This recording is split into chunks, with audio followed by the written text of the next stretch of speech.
Baltimore. Don't ask him about preseason games, oh no. Stuffing things in Griffin Bass, so despite it being on the internet, he can call it what he wants, so Glenn Clark Radio. Glenn Clark Radio. Glenn Clark Radio.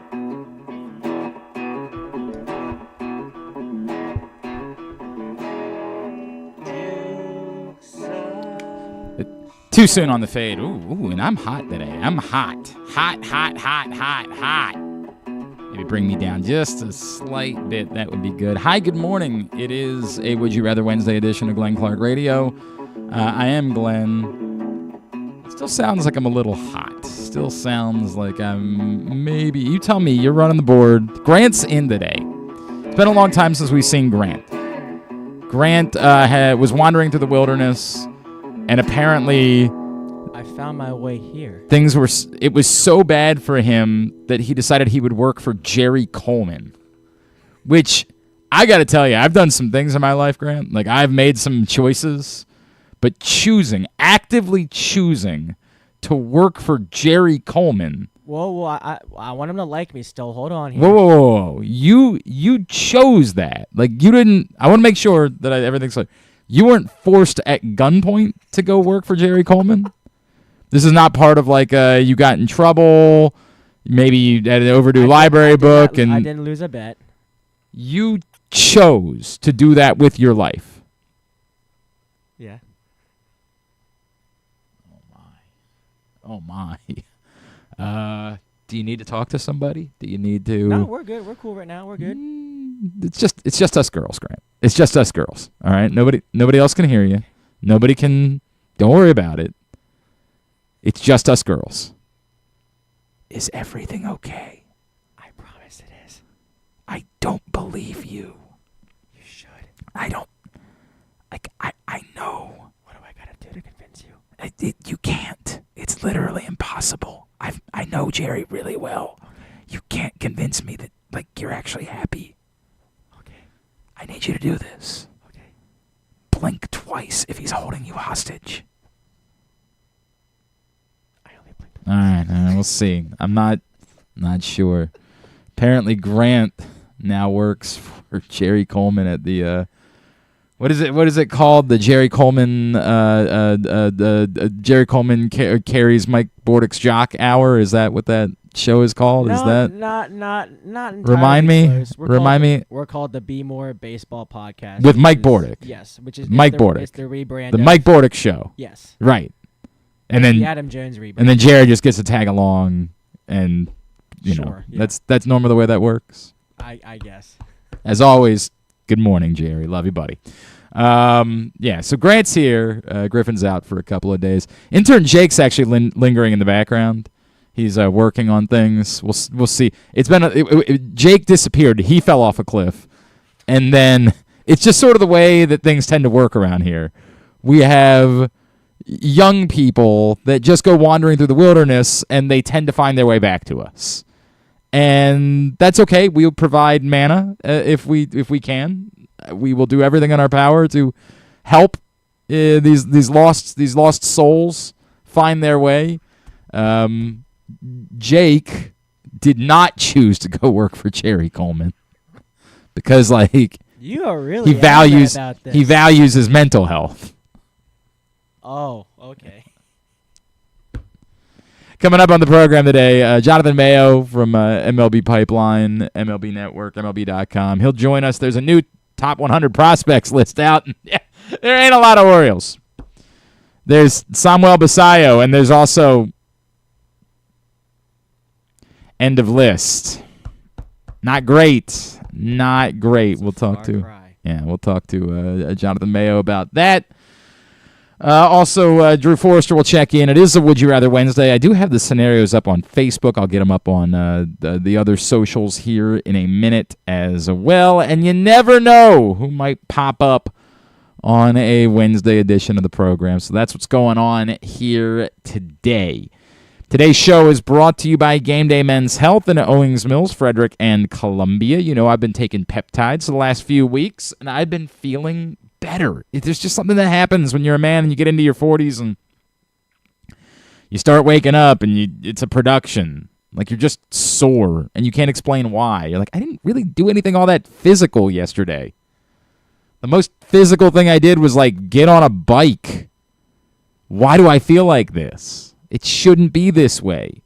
Well, it won't be if you get in touch with Game Day Men's Health in Owings Mills, Frederick, and Columbia. And whether it's peptide treatment, perhaps you're low T.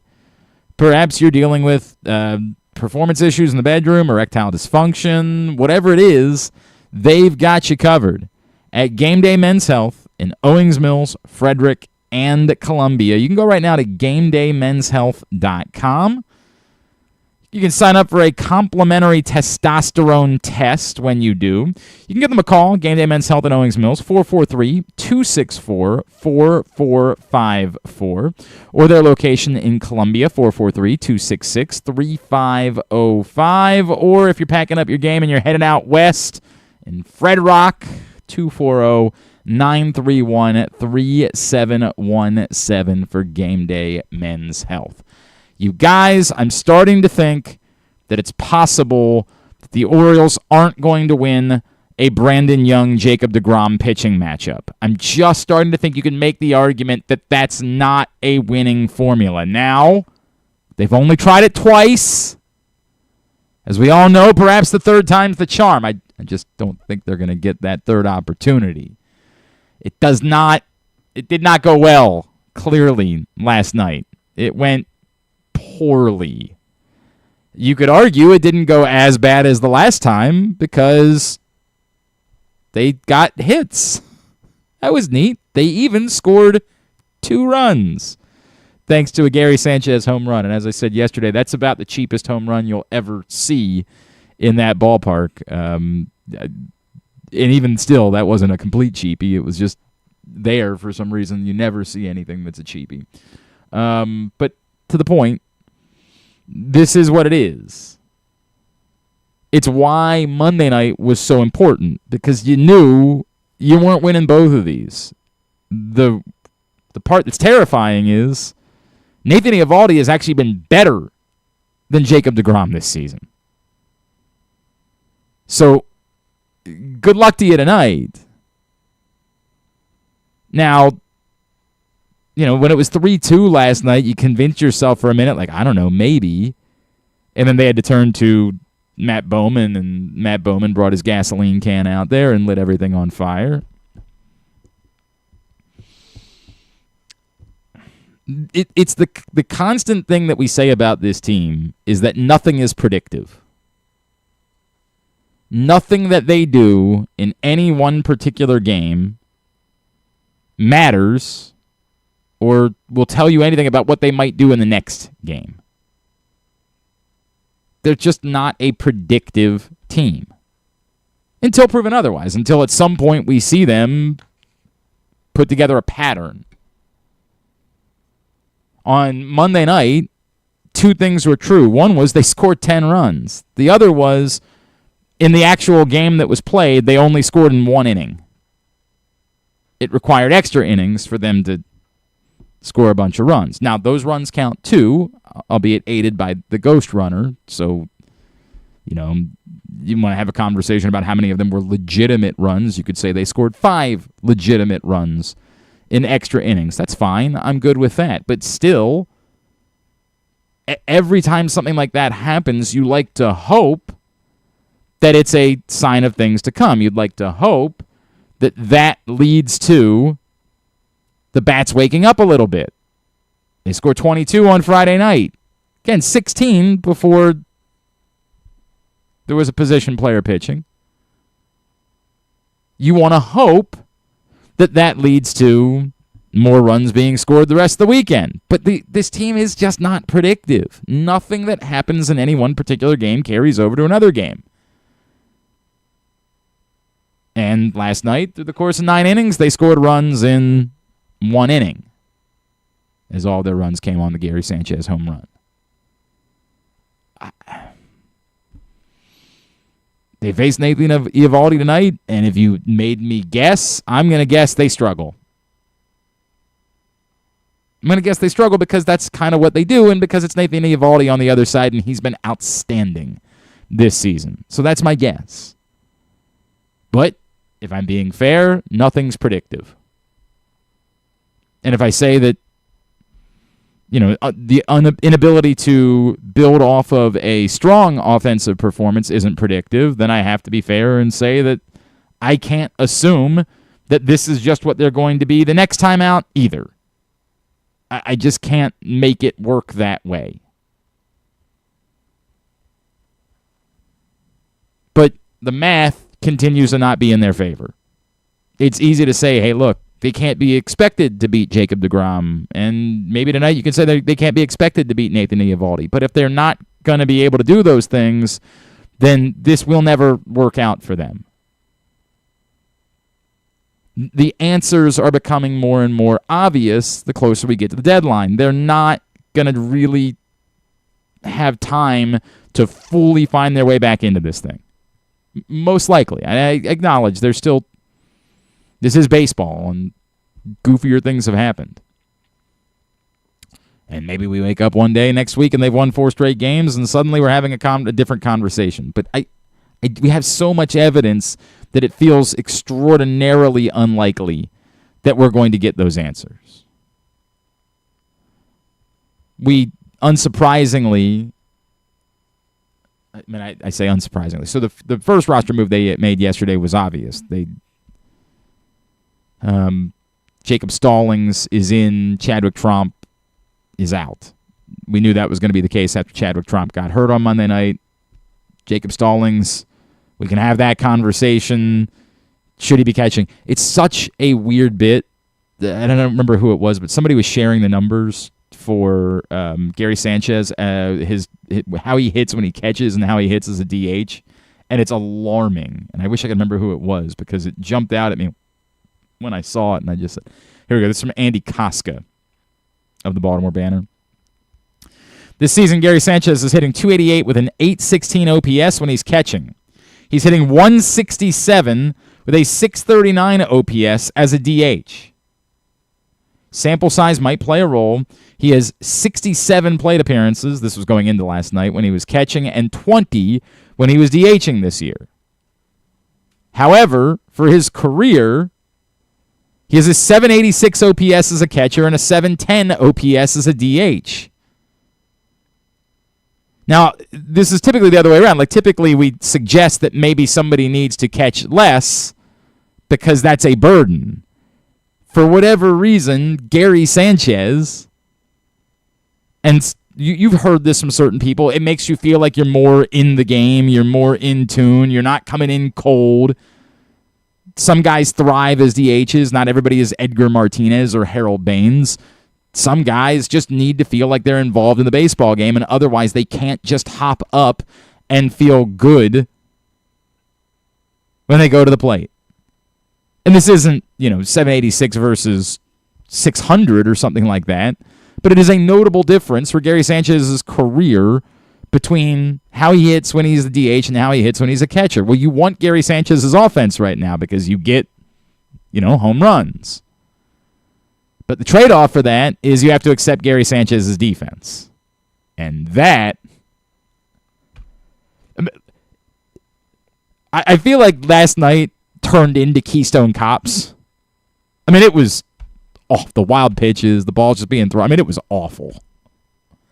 But ultimately, it was like after the game was kind of already lopsided, and they weren't winning anyway. Although, shout out Luis Vazquez, who continues to keep his league best ERA at 0 after another appearance last night. Best two-way player in the game, baby. Go, Luis Vazquez. That said, this is the difficult trade-off. I think a lot of us would say Jacob Stallings needs to catch. He's a former Gold Glove winner. Get him back there. Because we've watched the Gary Sanchez experiment. We've watched the how is the throw here while the runner is still 6 feet away from the plate, and this isn't an out. How is that possible?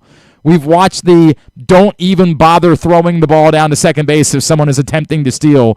You're not getting him out, and the best case scenario is he's just on second base and not coming home to score. The way that was it Haggerty the other night did? Or was it Hellman? I can't remember. Whoever it was the other night for the Rangers that came around on a bad throw to score. Just pocket the ball. Just don't do it. Reconsider. Read some literature on the subject. That's where we are. And that's why you would prefer that Jacob Stallings just catch. Just let him catch. But the problem is, apparently, it impacts Gary Sanchez's bat. Tony Mansolino providing some mixed news yesterday related to injuries. On the good side of things, although I'm sure you might snicker as I say it, Tyler O'Neill apparently could return this weekend. The troublesome part of that is you certainly don't really want Ramon Laureano out of the lineup at the moment. And so maybe the question becomes, how do you make all the pieces fit? You want Kobe Mayo in the lineup. You want Ryan O'Hearn in the lineup. So you got a pieces fit problem. You certainly don't want Ramon Laureano out of the lineup leading into the deadline where it looks like he could be a valuable piece. It's either one or the other. Either you don't want him out of the lineup because he's helping the team significantly, or because you want him to keep his trade value up going to the deadline. Whatever it is, you don't want Ramon Laureano out of the lineup. So how they figure out a way to make the pieces fit, that'll be interesting to see, as Tyler O'Neill apparently can return this weekend. On the flip side, it looks like Jorge Mateo perhaps might not be returning at all. And the time frame apparently has ballooned up to 8 to 12 weeks with the hamstring strain. So you start doing that math, like on the good side of that, that math is the start of September. On the bad side, 12 weeks is the end of the year. And even on the good side, it would include he'd probably need rehab and what is this team like in the very, very minimal chance that this team is competing for something at the end of the year, then maybe. But the more likely scenario is that it's going to be that for Jorge Mateo. So kind of an is what it is. And then there's the other weird part that is Jordan Westburg remains out of the lineup. And obviously was completely unavailable at least 2 nights ago because, now it worked out. Luis Vazquez came through with a huge pinch hit RBI single. But in that spot, there were only 2 guys left on the bench. One was Jordan Westburg and one was Luis Vazquez. And if there was any chance that Jordan Westburg was available at all, he would have been put into that game. And so it gets tricky with, you want, I think Jordan Westburg could be back on this day. I think he could be back on this day. I think he could be back on this day. But he just continues to not be back. And that's a roster spot that you just might need. And look, you hope that changes. You hope tonight's the night and all's good. But every day that goes by that he's not, you sort of find yourself saying, like, this ain't great. This is not ideal. So we'll find out. We'll find out. Orioles, again, wrap up the series of the Rangers. They will play the rubber match of the series tonight. 8:05 down in Arlington. With Tomo Sagano on the mound, hopefully prepared to do something better than what we saw from him last Friday night, where he got absolutely shelled, and then thankfully the Orioles turned around and scored 22 runs. Sagano and Eovaldi, the pitching matchup for tonight and the rubber match against the Rangers. Then the Orioles will head on the road this weekend to take on the Braves. That's what's going on. We do have, I mentioned it's Would You Rather Wednesday. Scenarios are up on Facebook. I'll get them up on Twitter and Blue Sky here in a minute. Again, anybody who responds could be the winner of a $30 gift card to Glory Days Grill. So make sure you get your responses in and participate in Would You Rather Wednesday. I'm trying to think of what else mattered from yesterday that was... Oh, we do have, for everybody that got into the soccer, the Euro, the Women's Euro Copa. Hang on a second. Hang on. Proctor, I just saw your text. I'm going to choose to leave it alone. Sorry. Love you. Going to choose to leave it alone. For everybody that got in, Proctor has made the spreadsheet. I actually do not know. I have not yet seen who my teams are for the Euro and the Copa. I have... I can't read the spreadsheet. What the hell? Who are my teams, John? How does this work? So the way we're doing this, what the F? I don't understand. Oh, there's assigned to a number. I have number 7. So it looks like I have Germany, Wales, Uruguay. I am to understand. Germany, Wales. Is that how that works? Who do they play? Are they good? Is the German women's soccer team any good? You guys got anything on that?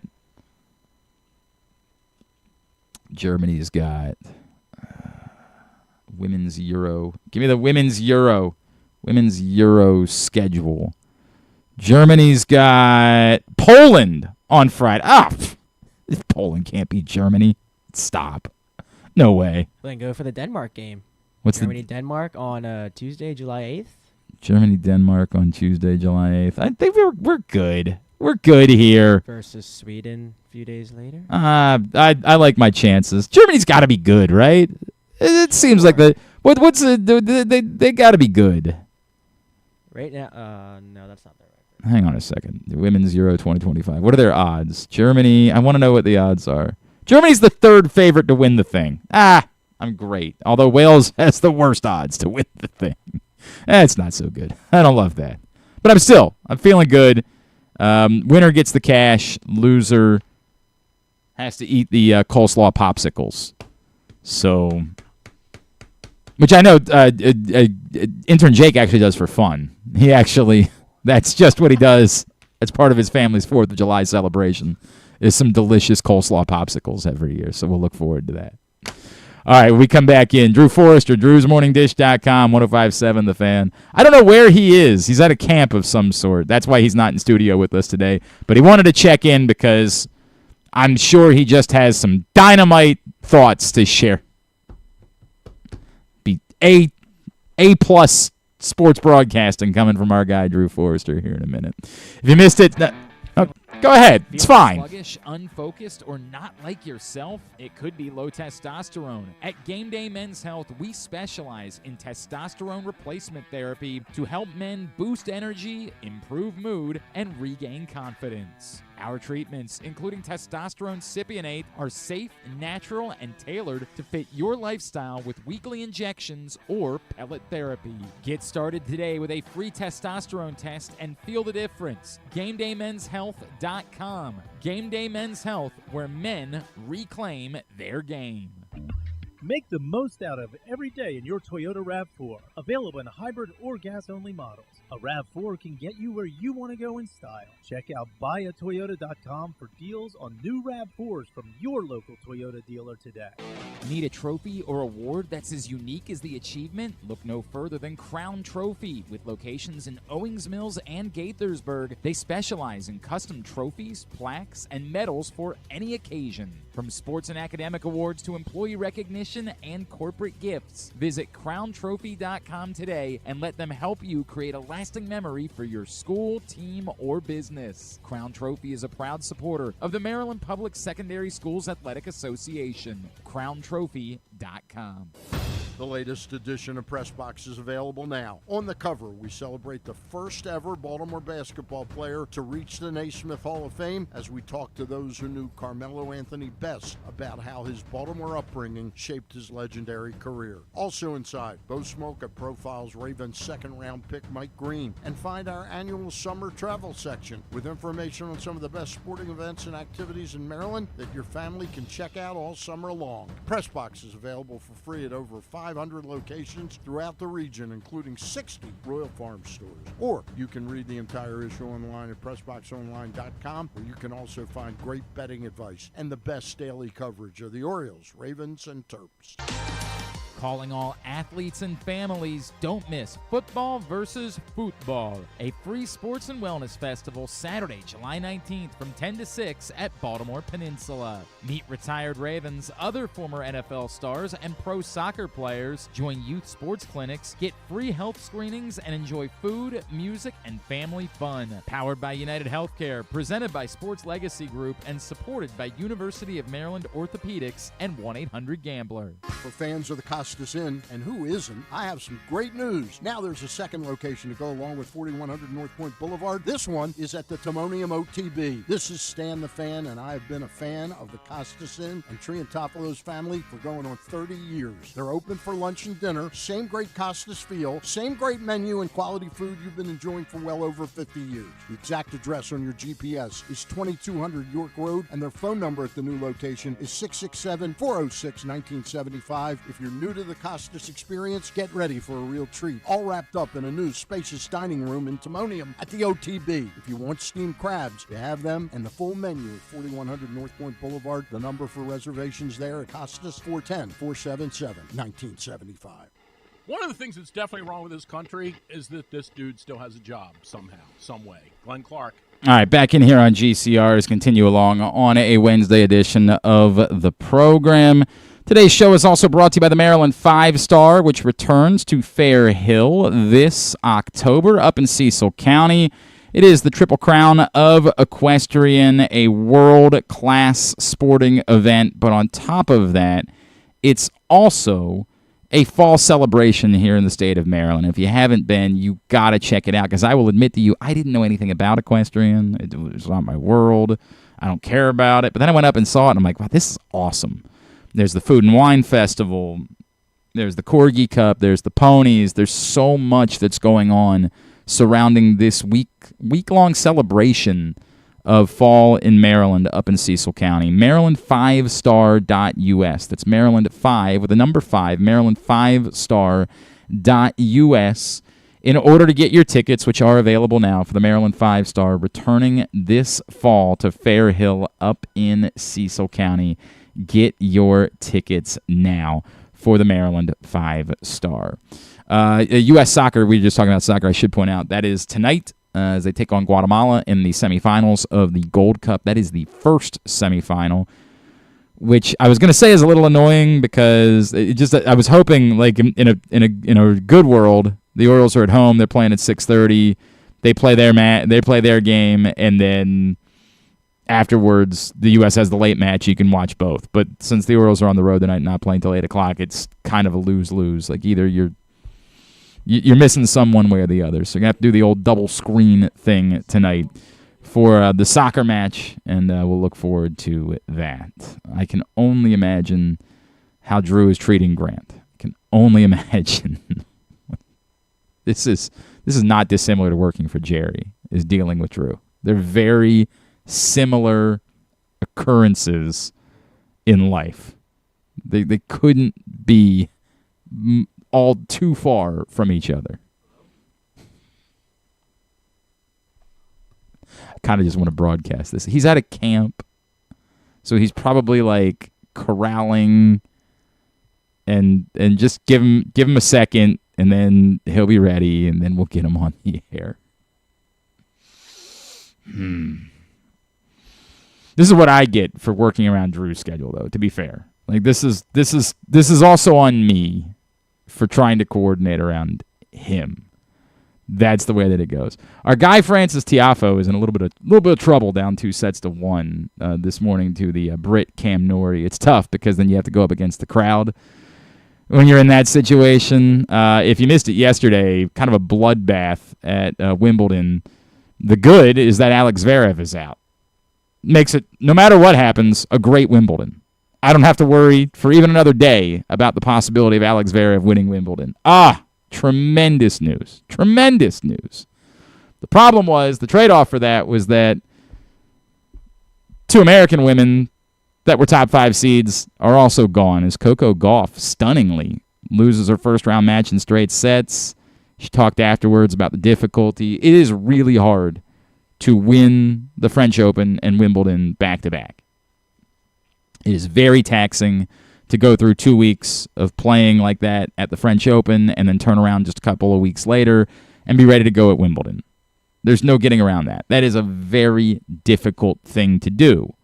I was surprised, you might remember, I was surprised that Coco Gauff returned to the United States. That was really odd to me. But that was her choice. The disappointing part is that, like, we remember Coco Gauff having her breakthrough with a long run at Wimbledon, but she just has never really followed that up with any success.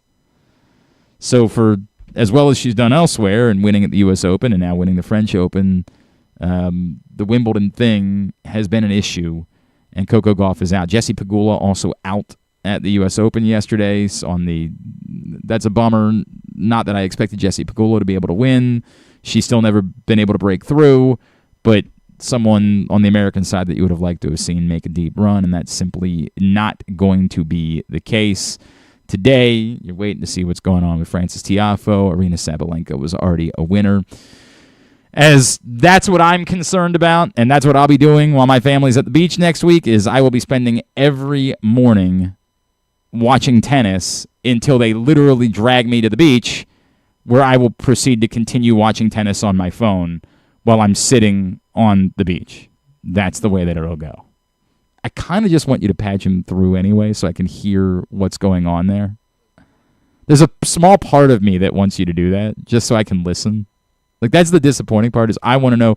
This is the problem. Like, Drew would never do this to someone else. He thinks he's allowed to do it to me. And so I should just say to him, like, go screw. You're out. But I won't do that because I love Drew. That's my guy. But it is objectively hilarious, the idea that he's just continuing on with his day after he told me, call me at 10:30.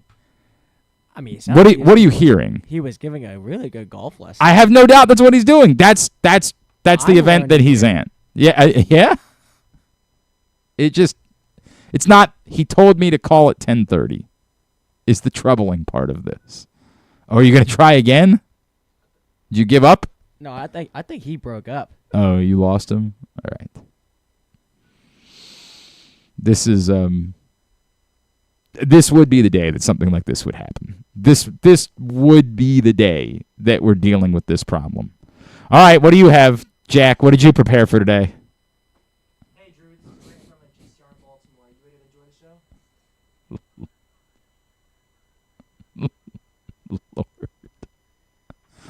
show? Lord. What's the deal? All right, we'll call you back later on, all right? What's his what's his problem? Well, now he says he's not ready till 11:15. His About- camp got delayed. Tell him we may or may not. I don't know. We may or may not at that point. I can't believe I'm about to say this. I can't believe I'm about to do this. Oh, my God. I've made some decisions in my day. I want you to call Jerry. Got it. I want you to do that right now. I want you to call him. Don't give him any heads up. Just call him. Tell him I need him. And I don't. No. Don't say I don't. Don't say I need him, because I certainly do not. No one has ever done that. Just call him. We will probably not call Drew. Probably not. It happens. I'm not mad at him. I understand the way these things go, but you can't. Just probably not going to be the way that it's going to work out today.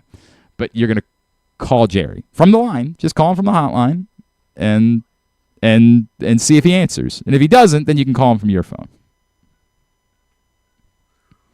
This is what it's come to.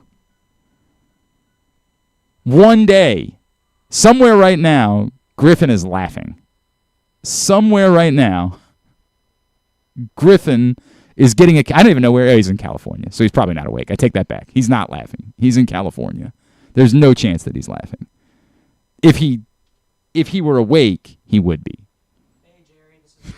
I'm calling you from GCR. Do you want to join the show? Tell him. Just patch him through. Yes, thank you. What did he say? He said no. Tell him we're patching him through. Glenn really wants to, Jerry. Just tell him we're patching him through. All right, you're being put on right now. Jesus Christ. Good Lord. What is going on? Put him on. Stop it with that. Put him on. Pull him up. What is going on over there? Oh, that doesn't sound good. You got to change my level. We got a level problem there. Are we live? Yeah, we're live. We're live. What's up with you? You going to turn I'm waiving my fee. Hold on, let me turn off. Turn my other game devices. down. Echo off. Eh. All right, there you go. What is going on with you? This may affect some of your lists. Hold on. Amazon off. Oh yeah, you're turning you turned it Alexa, too far down. off. Too far down. You got to find All the right, sweet spot, Grant. A little bit higher. A little bit higher. Have you trained him how to run a board? No, he doesn't run the board. So what for does us. he do He's for behind you? the scenes. What does he do for you? First of all, we don't have a board. Oh yeah, you just do like a Zoom thing now, right? Oh, great. Yeah. Is that all it is? It's on a platform called StreamYard. I'm familiar with StreamYard. That's how it works. So the two of you just hop on and you just talk from there. That's the way that it goes. Correct. We just hook up from anywhere we are in the world, and our producer's out in San Diego, former BAL talk show host. I don't have to give them a plug. I don't know why I did, but Chip Franklin is the guy. Oh, Chip Franklin And, produces the show? I like Chip. Chip's yeah. a good guy. Yeah, Chip is the guy that Grant and I deal with on a regular basis, unfortunately. So let me get this. So what does Grant do over there? Grant is what we're looking for a new football podcast, to be honest. Oh? Grant is behind the scenes. He watches the podcast live as it's going on, logs the highlights, logs the entire podcast. Well, it's your show. What possible highlights could there be? There are a few here and there, Stop. including with Barry Levinson this week. So Oh. we'll time code those, and then Grant will also. He's responsible for posting everything on the social media platform. He was so nervous about coming over here to do this. He was so nervous. What? Well, this he is now? hasn't done it in a while. It's not easy. No, it was more. I think it was a. But I've got to answer to Mr. Jerry. I've got to. What if Sir Jerry needs me for something? What if I've got to be on it? I got to be at his beck and call at all times. First of all, he doesn't call me Mr. Jerry. I thought And that's what I second of heard. all, I thought that's what I heard. second of all, he can multitask. It's fine. If you say so. If you And say any work so. that he has to do during your show is because Chip Franklin lives on the West Coast. So, Is that what it is? That's what it is. So what's going on with you? by the way, these Sean Diddy Combs verdicts are coming up on my TV. Do we know? What is the Count story? one. All right, I'll just read it Yeah. off. Count one, not guilty. Count two, not guilty. Oh, God. Count three. Hold on. Okay. Count three, guilty. Count four, not guilty, and count five, guilty. Well, what are the different? So it's. What are the I don't different even know what that counts? means. Right? Like, what are the various It's a counts? 3-2 not guilties. But I mean, he's guilty on a few charges. I have no idea what this means. I have no idea. So I think the big one was the RICO one, right? Like, is that? Yeah, the first count was probably the biggest one. It was the RICO one, and he was found not guilty. So I've got a lot of commentary that I'll probably choose to share at a different time and not here. Yeah, I'm glad to be able to read that verdict thank you. on the Thank air. you. I'm trying to watch Wimbledon. I'm gambling on Wimbledon right now. Oh, who do you have? What are you sweating out right now? I can have the guy who's playing Kucherov. Oh, Karen Hatchinoff? Is he Japanese? The player? Hang on a second. I haven't been watching the I have to look up his name. His last name begins, I believe, with an M. First name with an S, and he is leading. Oh. Is it Karen Kucherov? Yeah, Karen Hatchinoff is his name. Some of us follow sports, Jerry. I'm terrible with some of these tennis last name pronunciations. Oh, he's playing Not many men I know with the first name Karen. He's playing Machizuki is who he's playing. So how did you bet that? You don't even know who these people are. Why are you betting this match? I got some inside information from Malik Beasley, and I am going all in on this guy. So for people that did you? I'm assuming you saw the update to that story yesterday. What, that he owes money to his dentist and everyone else who works around him? Yeah. He's basically working for his dentist. Right. This dude is screwed. That's never the case with gamblers falling in debt, as we know. They never fall in debt. Never have any problems whatsoever. I'm betting 50 cents to $5 on this stuff, just so everyone knows. I'm sure it's not a life savings, but, big returns, because this guy was a big underdog. He was a big underdog. Karen.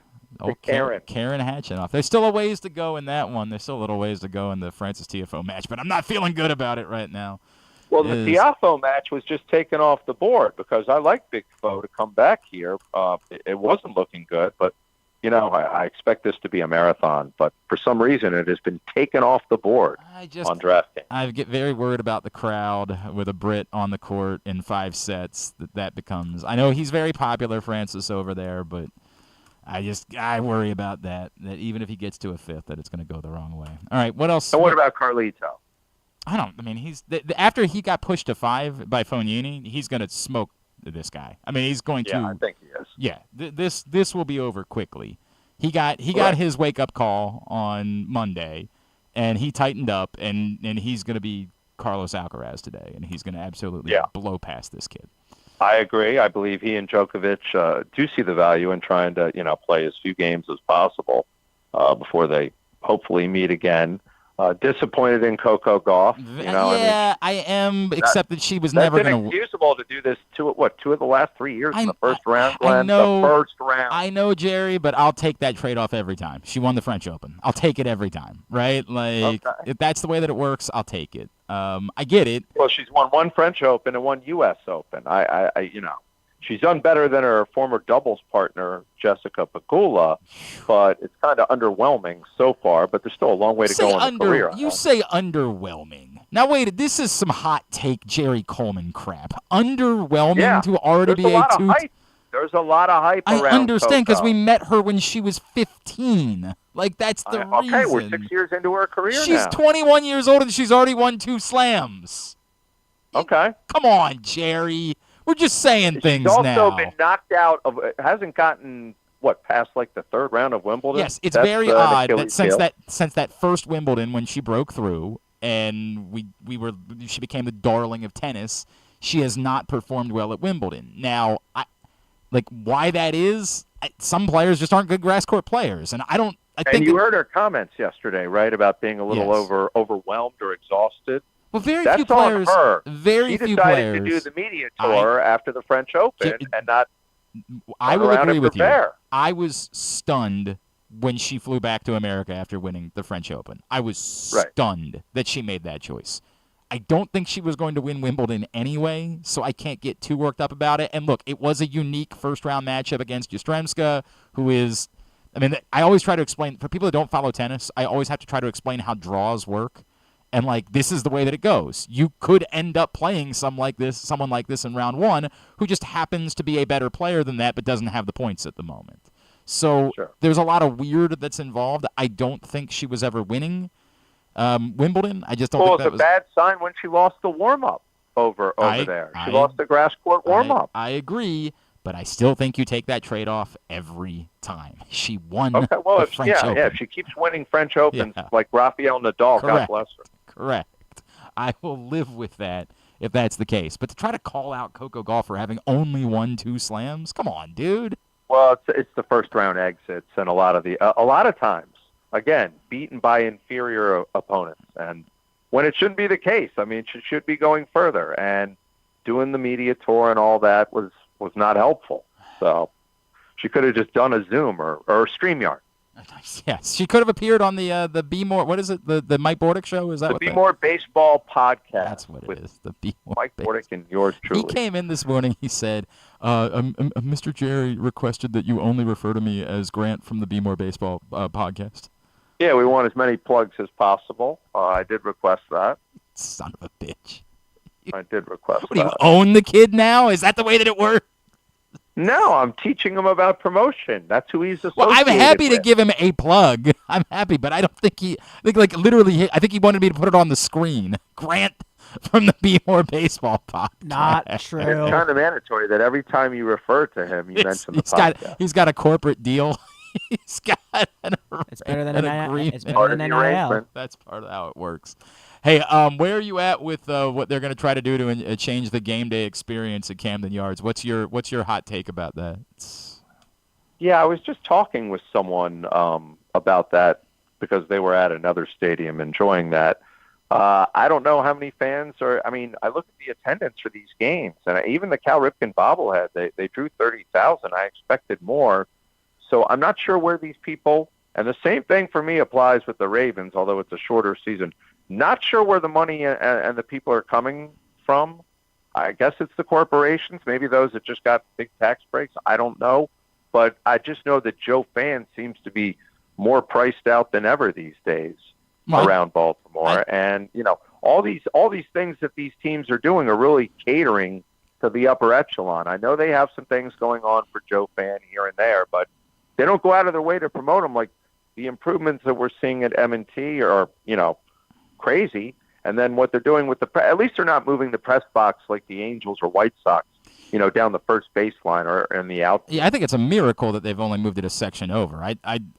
Frankly, I think that's a massive win. They only moved it a section over. They could have sold that space easily. 100%, and they could have just said you're going to be in the left field porch where this all you can eat section is or something like that, and good luck moving forward. So I think it's a huge win that they did that. And yes, in general, I do think that's the reality. The reality is they're making their decisions catering to corporations, and that's the way it's going to be. And you know, it sucks. You're right, but I just don't think that's changing. I don't think that toothpaste is going back in the tube because that's where the money is, and that's what they want, and they'll prioritize that over having.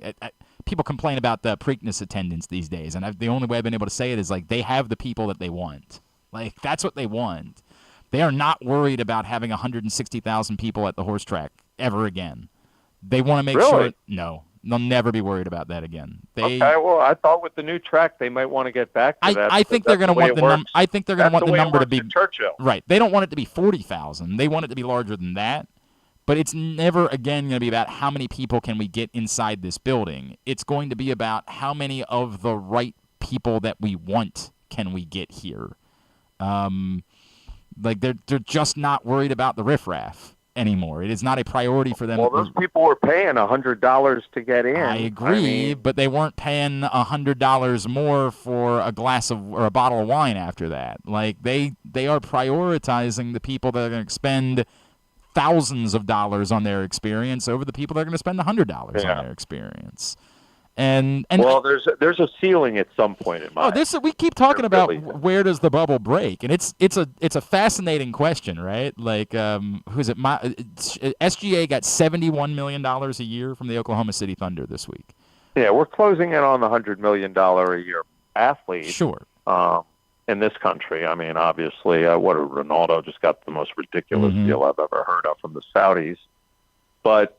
It's it's the family of four and the people that just want to go out there, and it's still affordable to go, you know, on game day to go see the Orioles and buy a ticket probably at face value or maybe less because there's not a huge demand to get in. But I think, you know, they're just, I don't know, there just seems like a disconnect with some of the heart of your fan base, you know, the diehards, the people that really are the loyal fans. But I think there's two different things going on. To your point, I think that's a larger corporate conversation. I do think that some of the changes that they're looking to make the Orioles about the actual game day experience, they are trying to find more average people that will be willing to go to the ballpark. Like that things that you and I don't care about. Like when they say, hey, we might want to play a little more techno music. We're like, okay, that sounds awful. But I think it's terrible, but the guy who's doing it is a friend of mine, and he's explained to me that the reason they're doing it is they've done their research, and it's more of a mass appeal, and they're not trying to appeal to people like you or I. Exactly right. They want more people that are willing to go to the ballpark, and I get that. I don't ever think that that's something that you run away from or pretend is a bad idea. I think expanding that reach is a good idea. Now, the problem becomes, are they only there for the techno music? Because there's always somewhere else they can go to get techno music. You do have to get them there and then make them baseball fans, which is why everybody says nothing will improve the game day experience quite like, winning. Like, that's ultimately. Absolutely. That's the bottom line, as opposed to, needing everyone to cheer when there's 2 strikes and reminding you to do that, or just playing, music when there's dead spots. Yep. Even though the speakers aren't nearly what they should be, and the bass, depending on where you're sitting in the stadium, can just be unbelievably ear-rattling. You better thank whoever it is that took the Francis Tiafoe match off the book.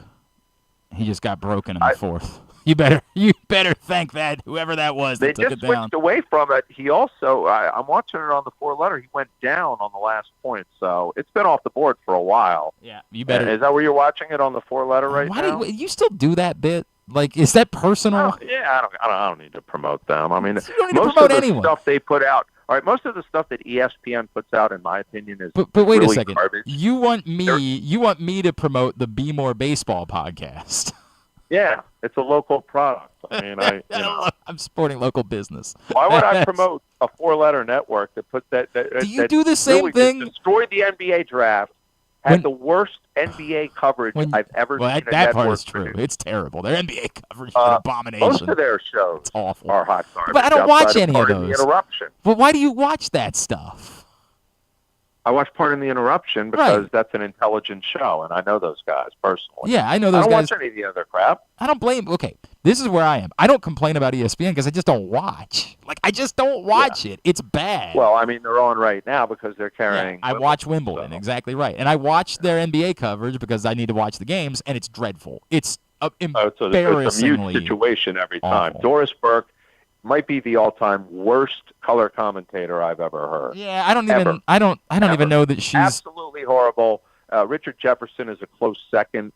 Mike Breen's a great broadcaster, but that was a mute situation every time they are on. And it's like night and day when you listen to the TNT crews. Like Stan Van Gundy and his brother are 2 of the best at what they do when they were color commentators. I don't even think their game coverage is the problem. I think their game coverage is fine. It's their studio that's part of it. It is a nightmare, and hopefully everyone on that show should go, but they won't. I don't disagree with that. But I'll just watch Inside the NBA. All right, I'm glad we did this. We'll do it again at some point. By the way, are you also on the radio again? Like, is that the deal? Are you? I am the sports director for the last 2 years. For those that are not aware, at 100.7 The Bay. Baltimore's so when do we?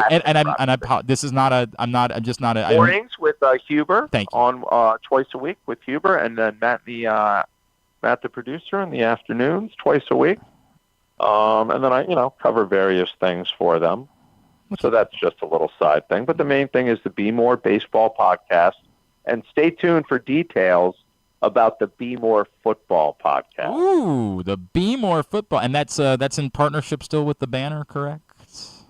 That would be actually absolutely not. okay. No partnership I'm with the sorry. Banner. I thought that was a thing. I didn't. Nope. That's my the bad. Banner and Adam and I parted ways actually a year ago, and then Adam, took his job with the Orioles. Yeah, he's Ambassador whatever Jones. Whatever that is, whatever job that is. They gave him. I should have bet on Alcaraz already. He's already up 2-0. I told you. He's smoking this guy. They gave him business cards. He's got a job. It's real. He gets to be in Spain and take a phone call every now and then. He'll be in town. Yeah, he'll be in town for his Hall of Fame in August. Yeah. But the football podcast, I guess I don't think I've announced who I'm doing it with. So I don't know if I'll break the news here or not. Oh, why don't you text it to me and I'll decide if we can break it or not.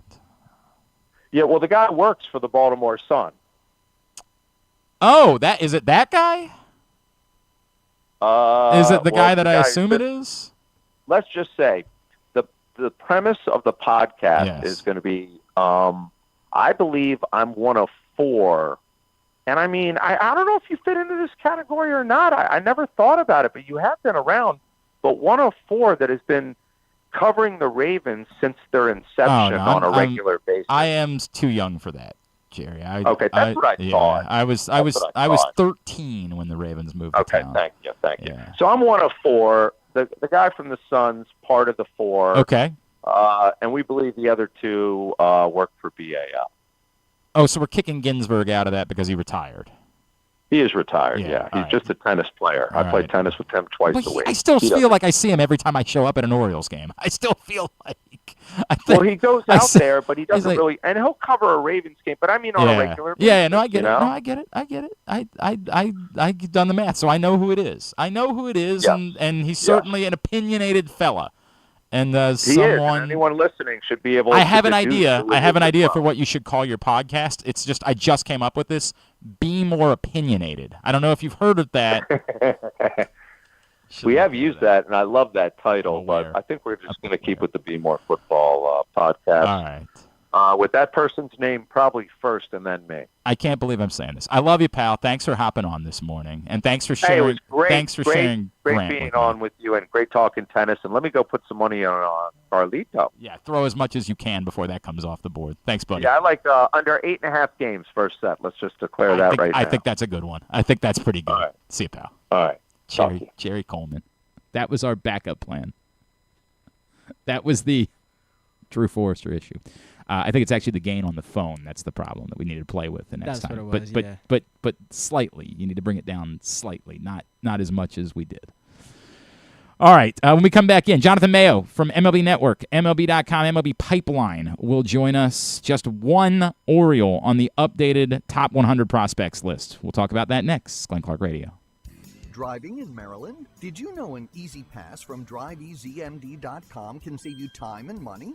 Of course you did, because you are a thrifty driver. An antenna reads your Easy Pass transponder and automatically deducts the toll from your Easy Pass account. There, you just saved money with Easy Pass, all without slowing or receiving a notice in the mail. Well done, thrifty driver, well done. Get your Easy Pass at DriveEasyMD.com. Calling all athletes and families, don't miss Football versus Football, a free sports and wellness festival Saturday, July 19th from 10 to 6 at Baltimore Peninsula. Meet retired Ravens, other former NFL stars, and pro soccer players. Join youth sports clinics, get free health screenings, and enjoy food, music, and family fun. Powered by United Healthcare, presented by Sports Legacy Group, and supported by University of Maryland Orthopedics and 1-800-GAMBLER. Baltimore's Classic 5 golf courses make golf fun and affordable. All 5 local courses, Pine Ridge, Mount Pleasant, Forest Park, Carroll Park, and Clifton Park, are challenging and fun for players of all skill levels. Book your tee time today at classic5golf.com.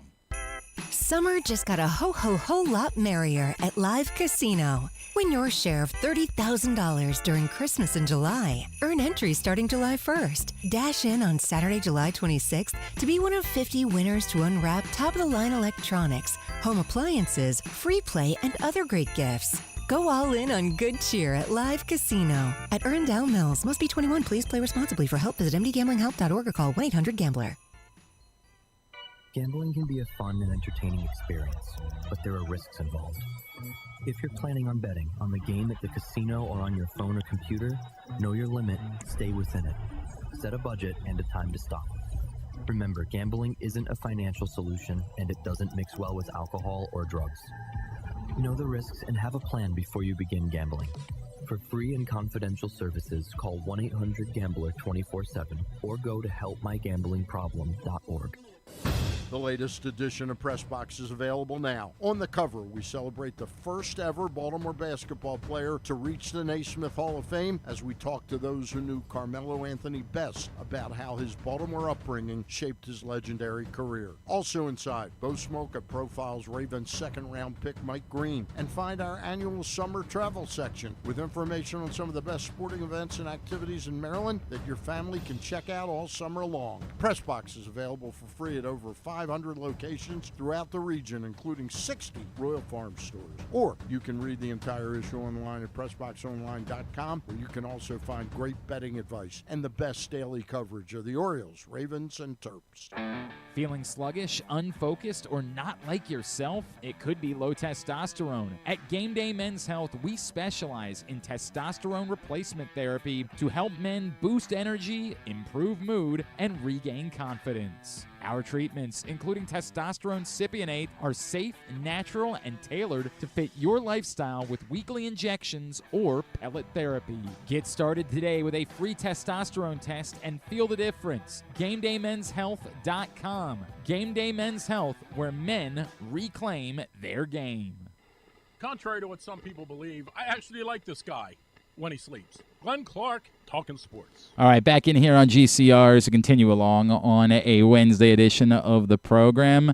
This week, MLB Pipeline, MLB.com, has a new top 100 prospects list out, and it ain't like the last couple of years where it was littered with Orioles down to one. There's one. It's Samuel Basallo, and he's at number 11. Joining us now to tell us about that, talk about a couple other things related to the Orioles. He is, of course, our friend Jonathan Mayo, and he's back with us now here on GCR. Jonathan, it's Glenn in Baltimore. It's always great to catch up with you.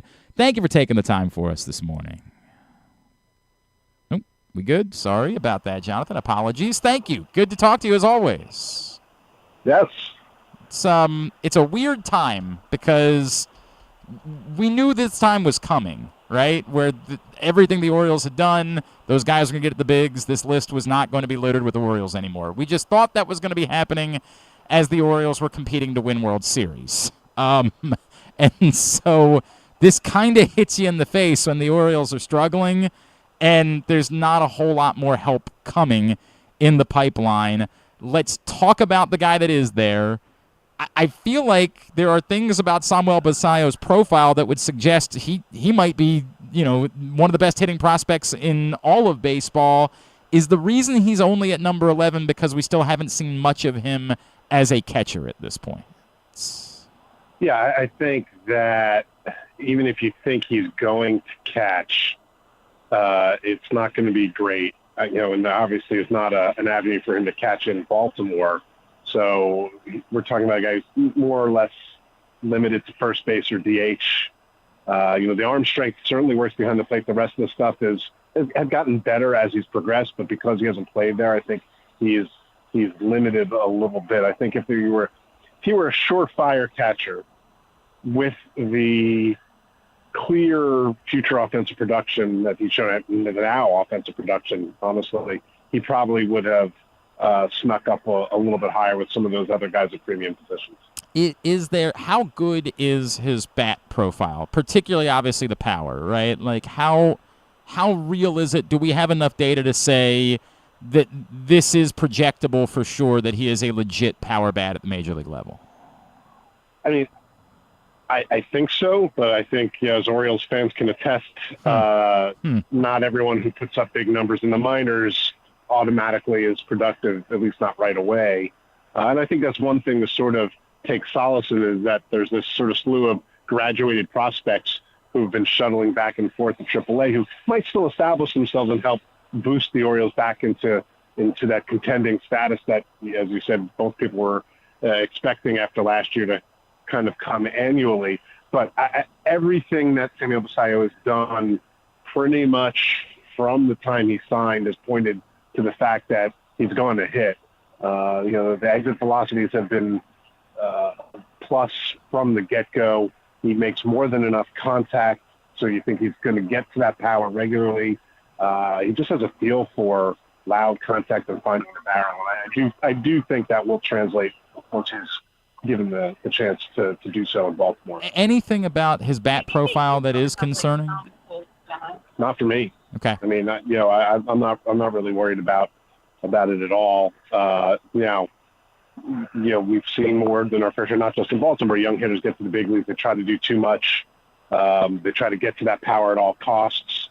But I think what's been good about him is that he seems to understand that he has more than enough bat speed and natural strength, that he doesn't have to go out of his way to get to it. It's going to come.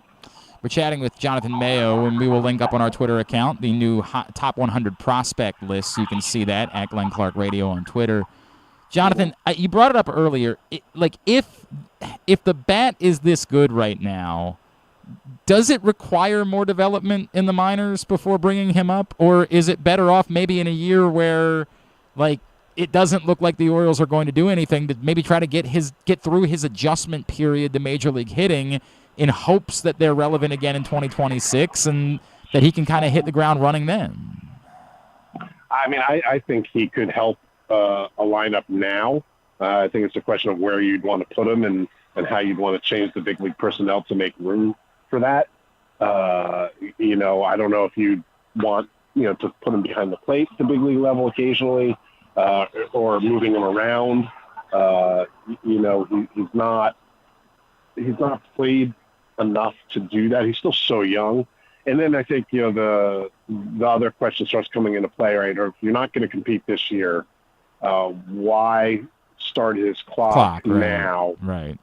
Or you know, why not have him be on the opening day roster next year so you have a chance of get the perhaps rookie of the earning year. an extra draft pick if he is a rookie of the year candidate.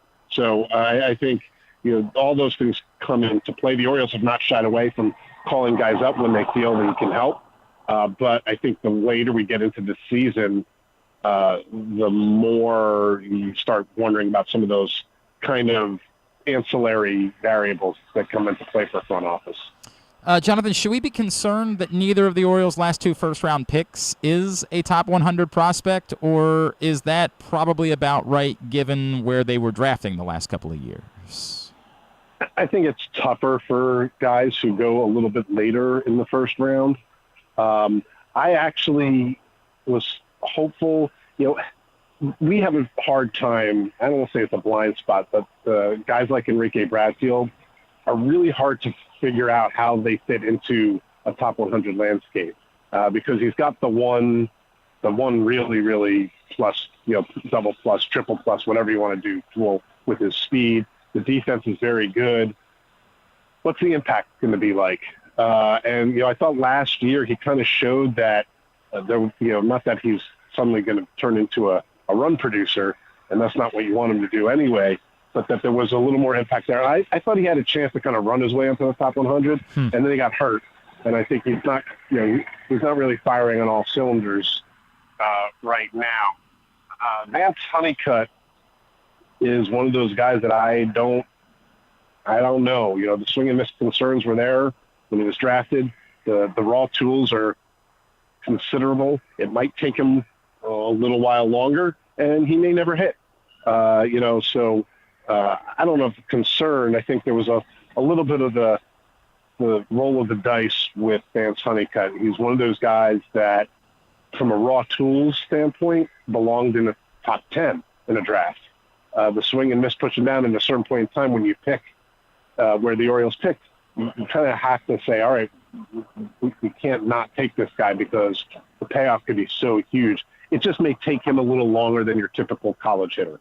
I ask it this way about Bradfield, right? I think the Orioles are going to make a decision with Cedric Mullins that's going to be basically about Cedric Mullins, and I'm expecting that they're going to attempt to move him here kind of no matter what they do in the coming weeks. But should they be making that decision at all thinking about Enrique Bradfield, or should it just be about Cedric Mullins, like, hey, if you don't think that it's worth paying him money because he's been oft injured and because he goes through such wild swings, should Enrique Bradfield be at all a factor in that decision that they make? I think if you feel a comfortability that you have a guy who could take over, even if it's next year, right? They could stopgap until the end of the season if they feel that they could get a good return for Cedric Mullins now. If you feel a comfortability that you have a guy who can take over, I think it makes it a little bit easier to make that decision. I think I'll flip it around a little bit. You don't decide not to trade Cedric Mullins, or you decide to extend Cedric Mullins because you're not sure about Enrique Bradfield. If they feel that this is the time that they can get the best return for Cedric Mullins, you do that regardless of what you have. Having some sense that you think that Enrique Bradfield will be your next center fielder, I think helps. And, you know, I don't think you take what's happened this year that much into account. You know, I think last year is what Enrique Bradfield can be, and I think you're going to start seeing him look like that as he gets his legs back under him. I think anytime you have a guy with a hamstring injury whose key tool is his speed and his legs, you have to give him the benefit of the doubt and some time to kind of get back to being who he is at his best and his 100% healthiest. Let me pose it this way. As far as approaching the deadline is concerned, Jonathan, given the struggles of the Orioles this year and the fact that they don't have a lot of help coming, how imperative is it that they fortify their system with guys that are closer to Major League ready? Like if they do make these trades, if they do trade, it looks like they're not going to be able to trade Zach Eflin, but maybe Charlie Morton could be helpful, which is a crazy sentence to say. Whoever it might be, how needed is this, given what you see between the Major League level and the minor league level, for them to sort of right this ship in the next couple of years? Well, first of all, I'm fairly certain Charlie Morton's going to pitch forever. Forever. It's nuts, right? It's nuts. So he will always have value. I think that you could sort of take that one of two ways. If you feel that the system that had all those top prospects, some of whom haven't totally clicked at the big league level yet, but you think they will, then I don't know that you need to sort of press a panic button. If you think that the Kobe Mayos and the Colton Cowsers and the Heston Kjerstads and even the Adley Rutschmans, are all going to sort of refine their strides next year, then I don't know that you need to go crazy. The system is thinned out. It is exceedingly hard to maintain a top-tier farm system and compete year after year. And I think the Orioles were probably prepared for that, thinking that they were going to contend. Now, if you could trade some pieces and bring in some arms, because what they have been good at is developing the bats, and unfortunately, some of those bats have not performed this year as expected. But you still need to find, I think, some more pitching that can help out. Then I think you can do that. But I don't know that I would sort of press a full-on panic button and clean out the store in order to restock the prospect shelves with upper-level guys. I think when you do that, you end up sort of not doing what's best for the long-term health of the organization. Jonathan, let me ask, just because you brought up a couple of those bats that there's concern about. Number one, where are you? Is it even worth having a Heston Kjerstad conversation at this point, or is it just kind of over now for Heston Kjerstad? I'll be honest with you. Once guys sort of graduate and they're in the big leagues, I've not been paying that much attention. I just see him yo-yoing up and down and not really producing. I don't know. He seems like he could be a change of scenery candidate. And I think there might still be some value there if you include him in a trade with someone who's out of contention. And you want to give a guy a chance. He's not making a lot of money. These are all arguments for keeping him in Baltimore, by the way. Sure. But if they don't feel that they're going to give him the opportunity, listen, I live in Pittsburgh. Would the Pirates be interested in sort of reclamation, starting, someone like that? Maybe. Not that they've had success in developing hitters, but sometimes I wonder with a guy like Heston Kjerstad, what would happen if he goes to a team that isn't competing and you just give him 500 at-bats and see what happens. If you believe that the upside potential that made him a top-tier first-round pick, albeit in the COVID year, which made it a little harder to figure out. That was his year, right? Yes. I'm not misremembering. Yep. Right, because he was like the best college hitter in baseball when the world shut down. But he had a track record before that. Sometimes a guy like that can go, and I'm not saying he's going to go someplace and turn into the all-star that some people thought he might be. But given everything that he has been through, his own sort of medical journey through all of this, maybe he needs a fresh start somewhere and someone just say, we're putting you in the lineup. You're going to play pretty much every day. Let's see what it looks like. And then I'll actually skip. My last for you will be, do they need, do they have to, they have 3 picks in the top 4. Do they have to take a college arm at this point? We keep seeing the Cade Povich, Chase McDermott, Brandon Young. That's what they've got sort of thrown out there. Do they have no choice at this point but to say we've got to invest more when it comes to arms that perhaps are a little bit closer? Oh, of course, we lost Jonathan right at that moment. That's the way that it goes. It's okay. Mute the phone, please, if you don't mind. Grab him back, and we'll ask that final question. Let's tell him we'll call him back. Drew. He screwed everything up. I don't want to, but we will. Also, Ben McDonald's going to join us this morning. Just found out he's going to join us at 11:40. Try calling Jonathan real quick, and we'll try to finish that conversation.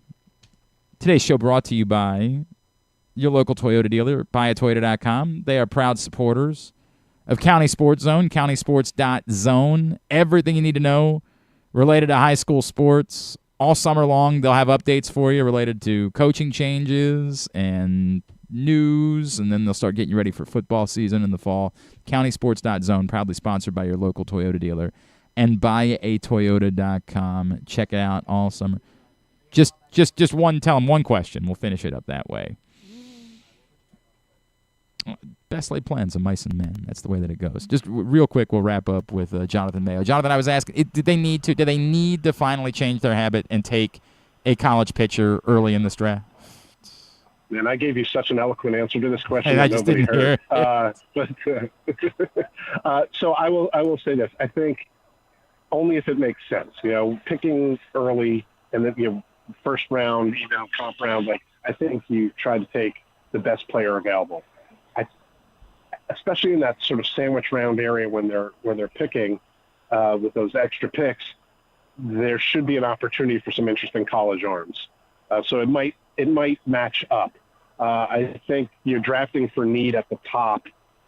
You don't want to do that because you may pass on a future franchise type, all-star type player. So I don't know that you'd want to automatically earmark any of those for a college arm. I mean, there may be a really interesting high-end high school arm. And if you think that guy's the best pitcher on the board, you take him. Yeah. Because why would you shy away from getting a Clayton Kershaw or not a good example because he was a top 10 pick, but sometimes those high school arms fall down because of the demographic, and they're in an area with the bonus pool and the extra picks to be able to just take the best arm or the best player, period. And you don't want to sort of be pigeonholed into, we must get arms in this draft because that's what we need. I think as the draft goes on, you sometimes take that more into account and maybe be a little more arm heavy to restock that part of their system. But I do think that there probably will be some college arms for them to seriously consider that fit among the best players still on the board when they pick in the 30s. And then here's a crazy thought: spend some money on an arm. Just a wild thought that I don't know if you know you're allowed to do that, Jonathan. You're actually allowed to spend money. I've heard tell of this whole free agent market thing. Right. I'm not too familiar with it. No, you're in Pittsburgh, so yeah, you're right. That's a good point. Jonathan, what can we plug for you? We've got less than 2 weeks before the futures game and the draft, so we've got a lot of coverage on that. I think Jim Callis has a mock draft coming this week, and then both of us will have a couple more before we get to draft day, and so those are the things. Yeah, Enrique Bradfield and Keegan Gillies participating in the futures game, representing the Orioles. Yep. Jonathan Mayo, always appreciate it, man. Thanks for taking the time for us this morning. Enjoy your 4th, and let's talk again real soon, all right? Sounds good, Glenn. Thank you. Jonathan Mayo with us here on GCR. Appreciate him taking the time for us. All right, go ahead. You can call Drew. I would like to, but I can't. Again, I would like to be able to say get lost, but that's not the way that it works. We'll hear that a lot. That the Orioles need to take and I understand exactly what Jonathan Mayo is saying. What Jonathan Mayo is saying is, but that's not the right way that your strategy shouldn't be draft profile. The strategy should be draft player. And I know he's right about that. That's what we always said about the Ravens, right? Take your guy, not the guy you need. You draft for need, you end up putting yourself in a bad situation where, like, you go into the draft, you have to have a wide receiver, and you take a guy who's just not very good. What? What's the deal? Oh, call him one more time. Grant hasn't. Maybe we do need Jerry to train you on how. Just give him a call back or text him and tell him to call whatever. Tell him we got 15 minutes that he can call. It's okay. Sometimes things don't go exactly as planned, and we just, what does Bob Haney say? We improvise and adapt in those situations. What we'll do, just go ahead and hang up. We're going to take a break. We come back in. We think we'll be joined by Drew Forrester. Now, I know that's not much of a tease, so after that, stay anyway, because Ben McDonald's going to join us too. That's coming up on Glenn Clark Radio. For fans of the Costas Inn, and who isn't, I have some great news. Now there's a second location to go along with 4100 North Point Boulevard. This one is at the Timonium OTB. This is Stan the Fan, and I have been a fan of the Costas Inn and Triantafalo's family for going on 30 years. They're open for lunch and dinner, same great Costas feel, same great menu and quality food you've been enjoying for well over 50 years. The exact address on your GPS is 2200 York Road, and their phone number at the new location is 667-406-1970. If you're new to the Costas experience, get ready for a real treat. All wrapped up in a new spacious dining room in Timonium at the OTB. If you want steamed crabs, you have them, and the full menu at 4100 North Point Boulevard. The number for reservations there at Costas, 410-477-1975. This August, the PGA Tour's best are coming to Maryland. The 2025 BMW Championship tees off August 12th through 17th at Caves Valley Golf Club in Owings Mills. See the top 50 players battle it out in the penultimate event of the FedEx Cup playoffs. Don't miss your chance to witness world-class golf, fan experiences, and unforgettable moments. Tickets are on sale now at bmwchampionship.com. The BMW Championship, where legends take the lead.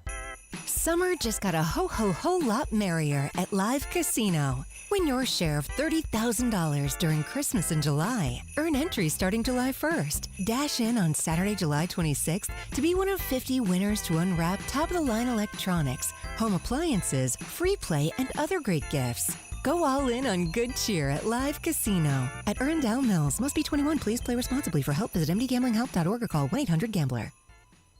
Driving in Maryland? Did you know an Easy Pass from DriveEasyMD.com can save you time and money? Of course you did, because you are a thrifty driver. An antenna reads your Easy Pass transponder and automatically deducts the toll from your Easy Pass account. Learn more at DriveEasyMD.com. Gambling can be a fun and entertaining experience, but there are risks involved. If you're planning on betting on the game at the casino or on your phone or computer, know your limit, stay within it. Set a budget and a time to stop. Remember, gambling isn't a financial solution, and it doesn't mix well with alcohol or drugs. Know the risks and have a plan before you begin gambling. For free and confidential services, call 1-800-GAMBLER 24/7 or go to helpmygamblingproblem.org. Want to improve your golf game or learn to play for the first time? The Baltimore Golf Academy has fun, instructional programs for the beginner golfer to everyday players. The Baltimore Golf Academy can take your game to the next level. Enroll today at BaltimoreGolfAcademy.com. Whether your focus is luxury and comfort, convenience and technologically advanced connectivity, or sporty performance and aggressive styling, we've got the perfect Highlander for you. Check out buyatoyota.com for deals on new Highlanders from your local Toyota dealer today. Coming back in here with Glenn and the other guy, Garrett, whatever his name is. You know who they are. Well, no Garrett today. He's out in California, apparently, doing whatever he does out there. So Grant's in today on a Wednesday, a Would You Rather Wednesday edition of the program. And with that in mind, I guess let's go ahead and play Would You Rather Wednesday. Let's go ahead and do that. Would You Rather Wednesday, you can win $30 gift card to Glory Days Grill just for participating in Would You Rather Wednesday. Jake, why don't you come over and sit here? You can play along as well. Well, everybody will play. Are you comfortable moving into the three-shot, Grant? Yeah, all right. Grant hasn't been here for a while. It's been a minute. Which is weird because it feels like Griffin's on vacation, I swear to God, every other week. I don't know how he got this schedule. I don't know who he thinks he is. I believe somehow he got the Howard Stern deal where he doesn't work in the summer. So it feels like Griffin's never here, but yet I realize it's been a while since we've seen Grant. So poor Grant. We're throwing everything at him one day. He's actually going to be back with us, I think, in a couple of weeks, and hopefully we'll have stockpiled everything to be good to go then. The Would You Rather Wednesday scenarios are up at Glenn Clark Radio on Twitter, Facebook.com/Glenn Clark Radio, and at Glenn Clark Radio on Blue Sky as well for you to share your responses. I guess some of these will be for you. Some of these won't really be for you. Grant, this one will be more for you. Number 1, would you rather, as suggested by Buck Showalter when we chatted with him last week, would you rather the Orioles trade Dean Kremer away at the deadline for a decent return, knowing he has value with 2 years of control left, or no, you can't do that. He needs to be a part of the solution moving forward? I need to know what the return is first. I'm using decent part. return Yeah. that's what you're going to have to deal with. You got to work with that. Decent return. Kind of reluctant to trade him. Because of the 2 years of control. But also, I mean, there's innings out of him. There's inconsistency, but still efficiency at the same time when he's on. I mean, lately he's been on. And, I mean, he's got success against the AL He's certainly on his last start. There's no doubt about that. And he's got decent success against the AL East. Mm-hmm. Like, you know, you're going to go up against the Rays. You're going to go up against the Red Sox, and he's having success against those teams. So, I mean, if you want the big dog thrown in the fire during those matchups, I'd say, you know, let him roll. What makes it difficult for me is I think we're going to be disappointed by, especially since the way things turned with that Zach Eflin was going to be their trade chip at the deadline. Not anymore. Zach Eflin's no longer a trade chip at the deadline. Well, now, to your point, now it might be Kramer. Like it's what is actually getting you something, because it doesn't seem like Cedric Mullins is going to bring much in the way of a return. No. If you trade Ryan O'Hearn, that probably gets you something, but it's still minimal. Most teams think they have their version of Ryan O'Hearn. Right. Ryan O'Hearn is not what most teams are missing. That's not the asset that everybody says, God, we've got to have that. So what is there? Like, you can trade Ramon Laureano for something, and somebody will give you something, likely for Ramon Laureano. Charlie Morton might be making his way back towards being at least a tradable asset. But for what? So what will actually get you something legitimate in return? And to me, there's two options. It's Dean Kremer and Felix Bautista. Those are your two options to trade and get a viable return that could genuinely help change things in the coming years. But it requires not having one of those two guys. And essentially, it's a betting proposition. Do you believe that Felix Bautista is showing you in his first year back that he can be Felix Bautista again? Because if he is, then next year you want to have Felix Bautista. If he's not, if you think that Felix Bautista is never going to regain the form that we saw before the Tommy John surgery or the major elbow surgery, if you think that's the case, then it might be worth trying to trade Felix Bautista when he has the highest value there is. I've seen enough that I think that he can still be a part of this thing if the Orioles are committed to doing what's necessary to win next year. And that's part of, I don't know if they are. They weren't this past year. So they've got to answer that question. But the Dean Kremer one is fascinating to me because I do think you know exactly what the top side of Dean Kremer is. Like, you know, the highest end of Dean Kremer is he's a number 4 starter. But because he's pitched well of late, and given the dearth of pitching that appears to be available at the deadline, it might very well be that someone is willing to overpay for Dean Kremer because of the control. And so he does become a really intriguing chip to me. The problem is, again, it requires you to be willing to go out and do what's necessary to replace Dean Kremer in the offseason on top of having to do better than Dean Kremer. Like, that's their reality. They have to get top end of the rotation pitching, and they would also have to find a Dean Kremer replacement. Probably not. is ultimately the answer. Tell him we can maybe do tomorrow. Maybe. I'll talk to him after the show, but probably not. Drew still wants to buzz in. I mean, can he do right now? No, we only have 7 minutes. Never. Don't. Just tell him we'll see if we can't figure it out tomorrow. So ultimately, I don't know. I'm in a weird spot. I'm in a weird spot where I think I lean towards I would trade Dean Kremer, but I would do that because I'm willing to spend the money in order to go fix the pitching in the offseason. If the Orioles aren't, then they wouldn't explore trading Dean Kremer. And they shouldn't explore trading Dean Kremer. Number 2, by the way, I'm very bummed. Francis Tiafoe did indeed lose in the 4th set. It's a huge bummer. Huge bummer. It's been a rough week for Americans at Wimbledon. Number 2, Jack, you got to pretend you're an Orioles fan for this one, but I'll let you have the be part of the conversation.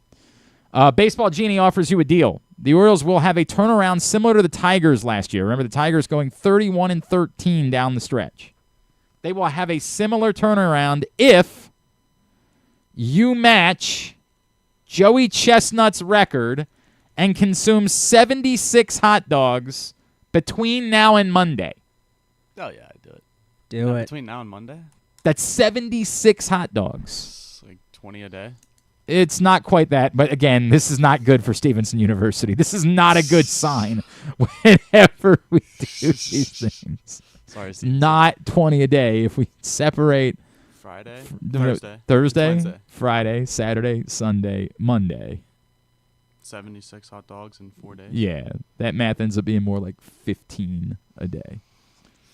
I mean, and really, I'm giving you 6 whole days because I wrote that in here. Depending on, I'll give you 6 whole days. So you're separating it. It's more like 12 or so per day. Yeah, I would. Who wouldn't? Right? I would not. I would not do that to myself. I would not put myself through 12 hot dogs. It's not even about. I like hot dogs. 12 a day for 6 days? No. You got 3 meals. No. 4 per it's meal. not. I understand. You can change do it that, up Matt, and do, convince like, that you could do it. Chicago style? Yeah, nope. Or Not happening. one each day? Good luck, boys. Good luck.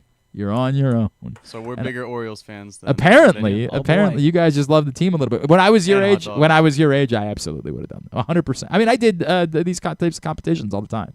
Drew and I used to do a bit every year where I would do an eating competition around the 4th of July to celebrate the great Joey Chestnut. Did he do it too? No, because he was my age. Oh. Now he's 100. Like, now he's dead. But yeah, no, I mean, like that's that's what it is. I would. That way Baltimore could be happy, and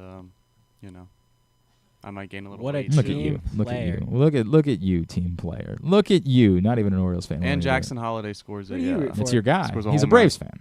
I'm Braves fan. Loves it's a big weekend this weekend. It's the intern Jack series this weekend down in Atlanta. That's true. Number 3, your boss says you can go ahead and make it a 4-day weekend and take off tomorrow. You're getting paid if you consume 2 coleslaw popsicles during the day, or a 3-day weekend would be just fine. Yeah, I would. You would do it? Yeah. Anything for a paid day off. You're acting like it's the greatest thing. Wait, maybe don't say that. 4-day work Maybe week. limit how much you're willing to do. Maybe calm down over there. Sorry. I heard 4-day work week. I got. Really Well, it actually be a 3-day work week in this case because you have Friday off anyway. Friday is a holiday. Oh, what holiday? Oh, 4th. The 4th. July 4th. My bad. God, I really. I was just over at Stevenson University for Brett Adams' going away party recently, and I had multiple people involved in the athletic department say, "Hey, how's Alex doing?" And I said, "Alex has been great. I've really enjoyed working with Alex. Maybe perhaps a coach of yours, maybe an academic advisor of yours, both came over to chat with me during the course of that." And I just was glad that they hadn't been paying full attention. I'm glad that maybe they hadn't noticed. I'm not putting on the best rep. On July 2nd, when I said there's a holiday this week, and he said, "Wait, what holiday is coming up?" My bad. That slipped my mind for a second. Your there. mind. I forgot. It slipped your mind. I am having crabs though. Oh, in okay. honor of July 4th. Okay. And I'll be in Maryland. Oh, so are you with people here? Mm-hmm. Okay. Catonsville, Maryland. Okay. Represent. So you're from I say you're from Georgia, we know that, but like you moved to Northern Virginia. Mm-hmm. And then my so stepmom's there's a family. Northern Virginia problem related to crabs. What is it? They do the vinegar bit. Not in us. Northern Virginia, there is this thing that exists where they'll get crabs like normal people. I'll be like, I recently had this happen where I went down to visit some friends that live in Northern Virginia. And they said, hey, we're going to get crabs. I said, awesome, right? And as soon as we sat down, the first question they said is, do you need some vinegar? And I said, no. I'm not a monster.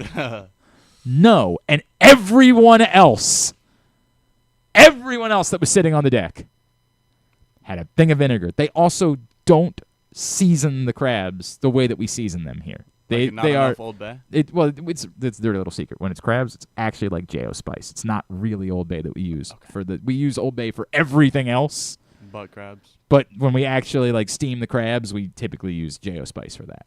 Okay. But they like here we do it liberally. They like it's like some plain looking crabs. Like they're not loaded up with spice, and then they do the vinegar bit. And I said, never heard that before. Oh, that's a Northern Virginia thing, dog. Oh, it's that's a Northern terrible. Virginia thing, man. It's not my thing. Do you put vinegar on anything else? Well, there was definitely a part of my life where fries specifically with vinegar and Old Bay. Both. When I think that started in my freshman year of high school. It's what everybody did. Vinegar and Old Bay. I know there's a place outside of Philadelphia that does that. Like the crab. I think it's Chicky and Pete's does that. Oh yeah. The crab fries.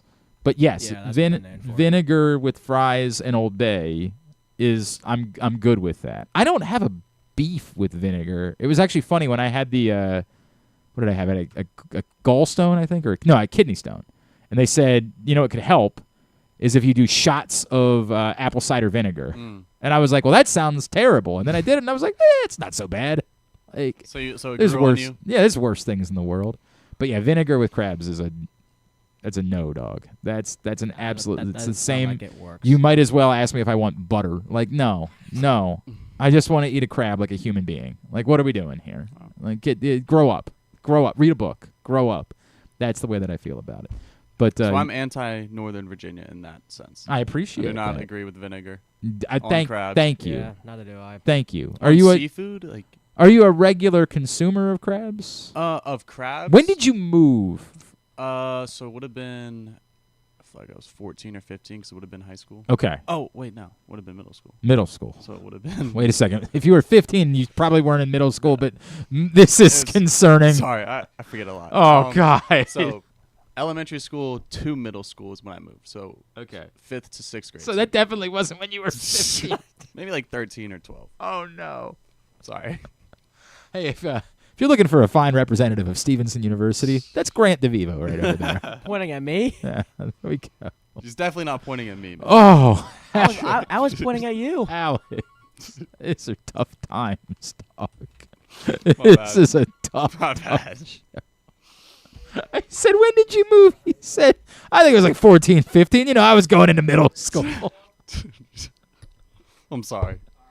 This is I'm not so sorry to Chip not Wells. not great. All right. Thank you. You're gonna be in with me tomorrow. Yes, sir. You're confident. I am. I'm you very can confident. you can do this. I am. Not everything's gonna fall apart. Please do better than me. Don't jinx me. All right. Thank you, Jack. Good to see you, buddy. Yep. All right, we continue along here on a Would You Rather Wednesday edition of the program. Get your responses in at Glenn Clark Radio on Twitter, Facebook, or Blue Sky, and you can win a $30 gift card to Glory Days Grill. We also need to celebrate this month in general, and there is no human being that I associate with this month more than our next guest. You, of course, know him from MASN. You've also probably had him in your life a lot recently on ESPN with the college baseball broadcast. He is former Orioles pitcher, the great Big Ben McDonald, back with us now here on GCR. Ben, it's Glenn. It's great to chat with you. I was wondering if you could welcome me to this month, if you don't mind, please, sir. I would like to not only welcome you, but all of Birdland to the wonderful month of July. It is finally here.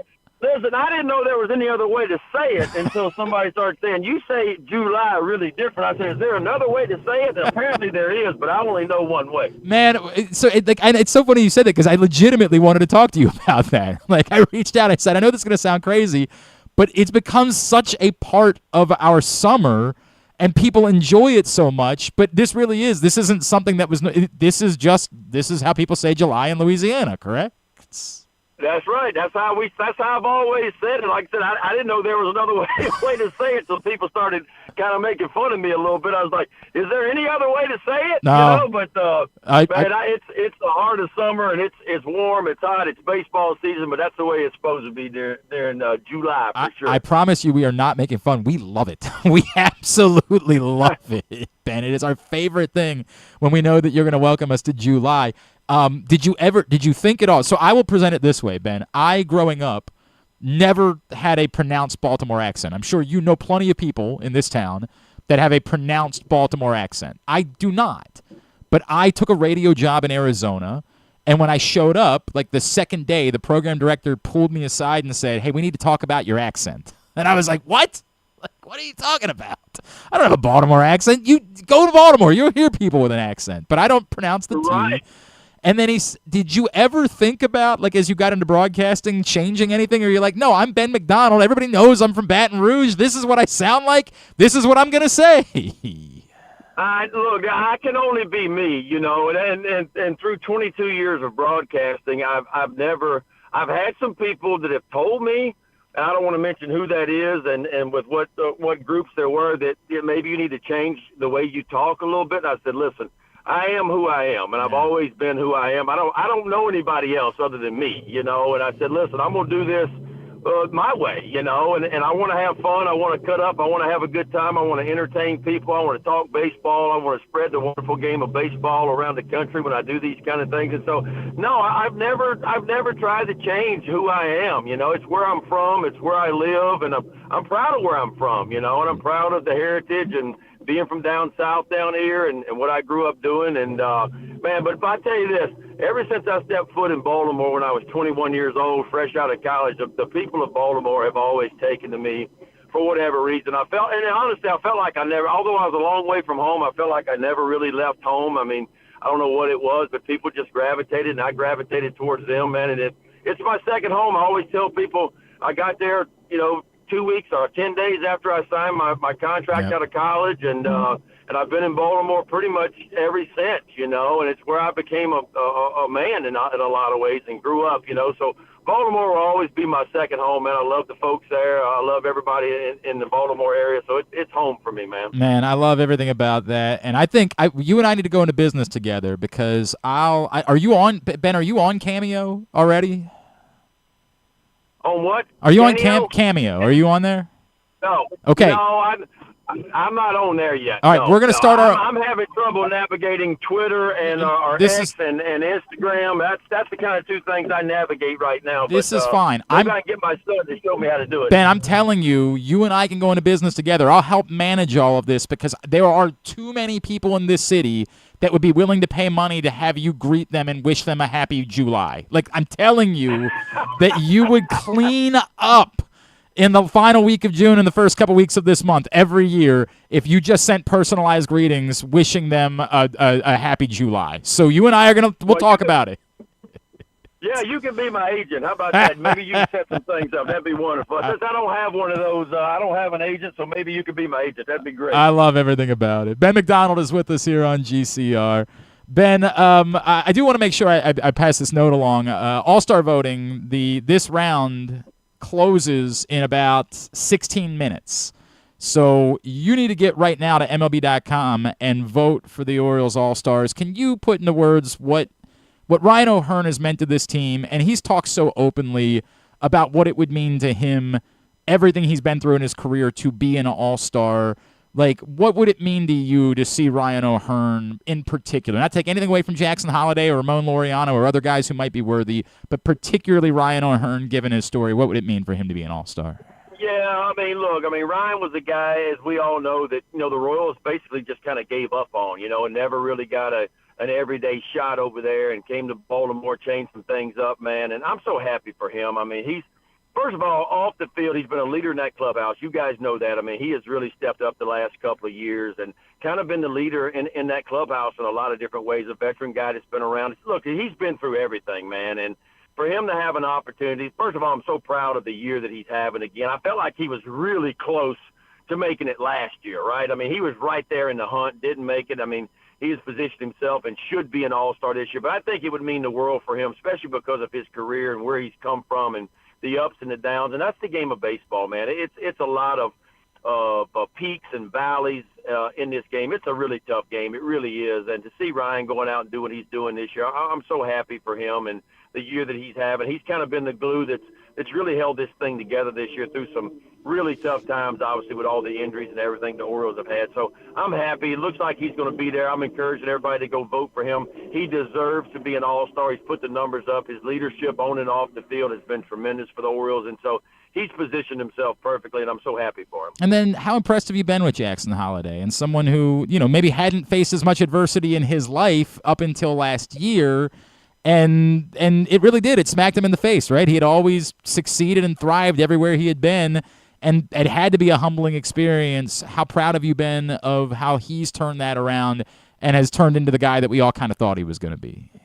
Yeah, and Jackson's another guy. I mean, obviously, and look, I felt bad for him last year because I could relate in a lot of ways, being called up, the expectations, the number one prospect in baseball, expecting to do this as a 20-year-old last year. I felt like he never really got his footing in a lot of ways last year. I felt like, and I get it, the media wanted a piece of him. Everybody wanted a piece of Jackson Holliday across the country, man. And I just felt like the kid could never settle into a groove. And look, he had some adjustments to make. And we've documented a big high leg kick, and that's the only thing he ever knew. That's how his dad hit. That's who taught him to hit. That's the only thing he knew. And as you mentioned, he had a lot of success at every level, whether it was high school, whether it was the minor leagues, doing it his way. Then all of a sudden you get to the big leagues, man, and you realize, okay, I have to make some adjustments because that's what the big league game is about. And he kind of changed his hand positioning a little bit. He got rid of that high leg kick. He got himself in a better hitting position. And let's not forget this. The kid is as hard a worker as there anybody. Like, he works his tail off, and it's well documented about him putting on 10 or 15 pounds this offseason, eating ground beef, pretty much every day, every meal to put on some muscle. And look, you find out the character and you find out who somebody is when they get punched in the mouth for the first time. It was, as you mentioned, it was the first time he had ever gotten punched in his career last year, and he struggled. And so you wonder, okay, how's this kid going to respond? Well, he's responded in a way that very well could make him an all-star this year at 21 years old. I feel like he's really adapted to the second base position very well. He looks a lot more comfortable over there this year than what he did last year. I think he's comfortable on defense. I think he's more comfortable with his surroundings, and he's certainly confident in what he's doing at the plate too. And I'm just happy for him too that he weathered the storm in a lot of ways. And look, there's going to be some more valleys for Jackson. There always is. I mean, the league will adjust to him, and he'll have to adjust back again. That's what this game is about. But for a 21-year-old kid going out there doing what he's doing right now, hitting for some power, hitting to the back, and that's what's impressive for me, man, is he's letting the ball travel. He's letting it get deep this year, and he is powering the ball to the backside of the field. And when a hitter starts to do that, he becomes very dangerous. We know how aggressive he is at the plate. Like, he's leading off, man, but he don't see a lot of pitches. He's not a true leadoff hitter. Like, he's going to go up there and get his hacks in right away. If he's sitting on a certain pitch, the first pitch, and it's there, he's going to get his ace swing off, man. And so you can dream on Jackson, man. You can dream on him as a 21-year-old right now. What's the body going to look like? What's the mindset going to be, when he's 24, when he's 25 years old, and he's got a couple thousand at-bats at the big league level? Like, this is going to be pretty special stuff. And I put him in the same category as Gunnar Henderson, as Jordan Westberg, what I call dudes that'll go out there and just claw your eyeballs out to win a ball game. And that's this great core that the Orioles have, along with Colton Cowser and others that are down there, And so it's not been the year, obviously, the Orioles have wanted. But, we know about the injuries and everything that has happened. But I tip my cap to Jackson Holliday for the year that he's having, being able to bounce back after really struggling for the first time in his career. He is Ben McDonald. He's with us here on GCR. I just put in my ballot, by the way. I went Guerrero, Holliday, J-Rom, Jacob Wilson, Cal Raleigh, Riley Green, and Mike Trout, along with Ryan O'Hearn. So that's my AL ballot. Get yours in before noon. Ben, maybe the irony is perhaps he'd say it's because Ben's not calling my game. I don't know, but Trevor Rogers, I know you didn't do the game the other night, but my God, like, he's been unbelievable, and he was still pretty good his last start too. What do you make of how this has turned for him? How do you explain what it is? And are you confident now that the Orioles have unlocked that version of Trevor Rogers they were hoping to get last summer? Yeah, I think there's a lot of folks around Birdland that maybe start to get their apologies ready to Mike Elias, because we know that it wasn't what we hoped it would be last year when he traded away Stowers and Norby. That was two pretty good prospects the Orioles had. And, of course, he comes up and he struggles last year. Rogers did. And so it looked like a very bad trade. But now it's starting to look pretty good. And, I remember talking to Trevor back during spring training. He'd come in with his knee dislocated. But he said, you know what? He said, we recognize some things in my delivery. We recognize some things in the off season where my leg strength, my lower half wasn't quite as strong as what it was in 21 with the Marlins when I had the great year and I was throwing a little bit harder. So we reworked some things. He reworked his workouts. He started to lift a little bit heavier in the off season to get some strength back in his legs. He cleaned up his mechanics a little bit. And look, it's been impressive, and everybody's making a big deal about the velocity. And, look, that is a piece of it. He's throwing 2 miles per hour harder this year on average, maybe a little bit more than that than what he did last year. But what's also impressive for me is if you look where the location of the pitches are, that's where he got in trouble last year, right? He left a lot of balls in the heart of the plate. He pitched from behind in a lot, kind of like Sagano's been doing lately, and he got hit hard last year. But this year, it is a lot of strike ones. We documented his first pitch strike rate. It is really high. His overall strike rate is really good. You add the velocity of that with better command of the stuff. And, look, he looks like a real guy right now for me. And, look, the Orioles need him, man. I mean, they've been so beat up on the mound, and who knows what's going to happen at the trade deadline and who's going to be moved. But they need Trevor Rogers. And so it's an opportunity for him to finish the year in the rotation and show the Orioles what he can do and kind of get set up for next year and see what's going to happen for sure. But, yeah, it's been a big turnaround for him. I think the confidence piece of it for him, too. I mean, and he's battled some mental issues, too. I mean, he's talked about that and wondering if he belonged in Major League Baseball after struggling last year, wondering if his career was over with or not. And so, look, we all have demons in this game. I think everybody has demons. No matter if you play the sports or not, everybody's got demons in their past, and he's certainly got them. But he's been able to overcome those demons in a lot of ways. He's worked his tail off. And so another guy I'm super proud of and what he's doing this year. I'm going to ask you a question because you just brought up what's going to happen to the trade deadline. Because I know that if I pose it a certain way, if I said, would you trade Dean Kremer? I know you're going to say no, right? Because you're never going to be in favor of trading guys away that are successful.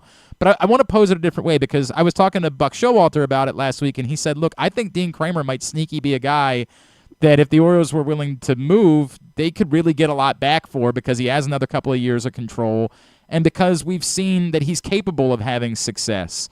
It's just been so it's hard to figure out Dean Kremer, right? Because there are moments like last week where he's brilliant on Sunday. I mean, like unhittable. And he has been very good against the AL East, but yet it never seems to sustain. Like, how do you figure the story of Dean Kremer and why it's been like this where you find yourself saying, I love his mentality. I love the way he approaches things. It just never seems like it's the consistent guy that you want to have pitching every fifth day. Yeah, Dean's a guy, if you could get rid of the month of April, I feel like every year, like you looking back at his numbers, he's a closer, man. Like you look for his numbers in his career from the All-Star break to the back end of the season, like he really pitches well. And I'll take everybody back. I mean, the previous 3 years before this season began, Dean Kremer pitched to a 3.78 ERA over 77 starts the last 3 years. Like, that is a lot better than the average big league starting pitcher. The reason why I wouldn't trade Dean Kremer is he's under club control for another couple of years. Mm-hmm. And you don't want to trade guys like that because here's what nobody's thinking about. Let's say Kyle Bradish comes back this year and even next year and he's healthy. Let's suppose Grayson Rodriguez is back next year. Let's suppose Tyler Wells is back. Those are guys, because they're not going to pitch a whole lot this year, you can't run their pitch count up a lot and their inning count up a lot next year. Like if you get 40 innings out of Kyle Bradish, that's a lot. If you get 140 out of Grayson Rodriguez next year, that's about all you can expect. So what I'm getting at is you're going to need guys that have not been hurt, that can go out there and take the ball for 32 times of the year next year. And Dean Kremer's one of those guys that can go out there and do that for you because this team needs pitching in a big way. I think the minor league system has some pieces in there, but I'm hoping, and I'm not trying to persuade Mike Elias and the front office what to do, but in my opinion, it is time to start drafting pitchers towards the top of the draft if you're the Orioles. I think we know this. Look, man, in the history of baseball, the most important thing in the game is pitching. It's always been that way. It's always going to be that way. And I think the Orioles need to start investing a little bit more in their pitching. And I'm not saying they're not, but they just haven't taken many guys early in the draft. The Orioles, as you know, have, 3 picks in the top 31 or 32 picks? Yeah.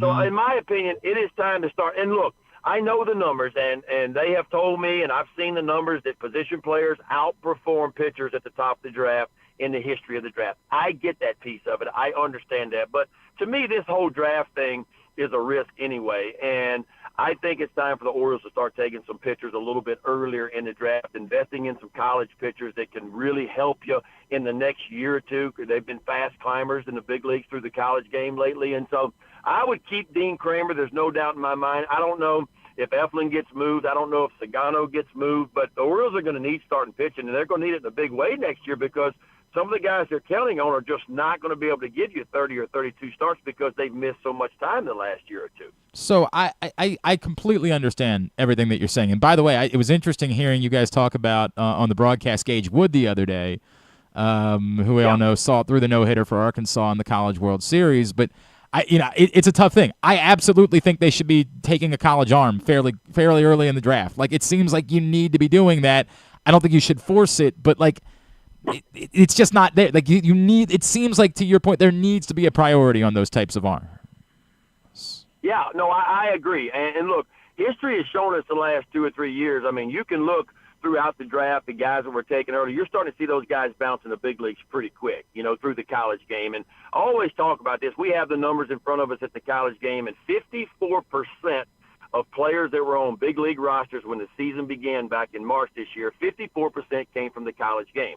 If you take a college pitcher or even a college position player for that matter, there's a chance that person is going to be affecting your big league roster within a year or two. We've seen it with some guys recently last year and again this year are making their way to the big leagues, and so I think it's important in that regard. And I'm not saying the front office hadn't done a good job with what they have. Right. I just think they need more to choose from, within that minor league system to bolster it, because there's a good chance.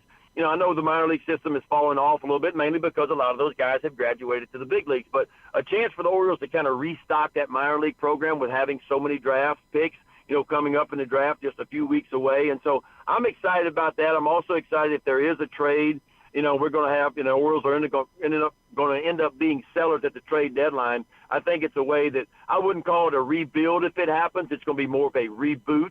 And I think the Orioles will be right back in the hunt for the AL East next year as well. I'm hoping they get hot and they take off. Oh, it'd be great. There's still a chance to do that. But we know what the odds are, right? Yep. The odds are saying the Orioles are not going to be a playoff team. That's what the odds are saying in a big way right now. It's doable, but they got to get hot fast, man. And if not, Mike Elias has some tough decisions to make on who he keeps, who he doesn't keep. Because what you don't want to do is not get rid of anybody, and you miss out on the playoffs, and then those guys that are free agents out there that you could have got pretty good pieces for end up walking anyway, and that's worst-case scenario where you don't make the playoffs and you lose 4 or 5 guys to free agency and you get nothing for them. Yeah, it's tough. That is really, really tough. All right, last call. You got 1 minute to go get your votes in for the All-Star, and then don't forget next Tuesday, Birdland Hawaiian shirt, and if you can't make it on Tuesday, they're doing it again next Saturday, as well as also next week, the Yacht Rock hat on Thursday.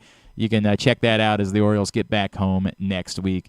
Ben McDonald, can I one more time? Can you say it for me?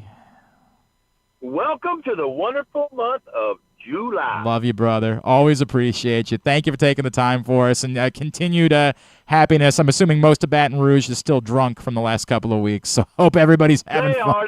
They've been celebrating. They've been having a good time, but now they're turning their sights toward football season now. So we'll see what happens. But I'll be back behind the mic in Atlanta in a couple of days, flying out in the morning, heading that way. So you'll see me on MASN starting there in Atlanta. I'm looking forward to it. Thanks, Ben. Appreciate you, man. Anytime. Take care. Ben McDonald. Always appreciate him taking the time for us. And I love Joo-lye. I love it so much. I told Drew we'd call him. So call him. We'll squeeze him in here, and we'll wrap the show with him. Son of a bitch. Today's show also brought to you by the print issue of Press Box. If you haven't picked it up yet, get to your neighborhood Royal Farms, any of the hundreds of locations around town where you find Press Box. You can read it all at PressBoxOnline.com. It's a special issue celebrating Baltimore's first ever Basketball Hall of Famer, Carmelo Anthony, and the story of how Baltimore influenced his rise to his iconic career. Go pick it up right now for free and read it at PressBoxOnline.com. All right. Been dancing around with this guy all morning. What's going on with you? You're at camp today, correct? I'm a camper, but it's been rainy, and we stayed out in the rain, and we played golf in the rain, and the kids said, "Coach, it's raining. Are we going in?" I said, "Isn't this an outdoor sport?" Right. What's your best bad weather golf story? I mean, you and I have never done this. What's your best, Caddyshack, I'm playing, I don't care story? Here's what I would say. I played in a Maryland Open qualifier one year at Sparrows Point, and you generally in these qualifiers, you either want the first time or two or the last time or two. Okay. And you want the first time or two is the place is generally perfect in condition, right? The bad news about the first time or two is if you happen to shoot a score that's close to the qualifying score and you have to come back for a playoff or something you gotta wait the whole day, right? And then the last time or two, you get the benefit of knowing what the scores are. So the golf course may not be in the best condition. The greens have been walked on all morning, but you do get the benefit of looking at the scoreboard after 9 holes and knowing and saying, "Hey, look, this is what I probably have to shoot to get in." So I got the second to the last tee time at Sparrows Point. It was a perfect summer morning until 1:30. And then I'm on the practice range and I'm looking at the clouds and I'm like, man, those don't look too good. And then literally, as the guy said, this is the 1:50 tee time, playing first from Parkville, Maryland, and it started raining. and it never stopped the entire day. And it didn't rain hard enough, or there was never any threat of thunder to stop it. Right. So it just rained. And the greens never pooled. So there was never standing water on the greens that would have made them stop, and it just rained the whole day.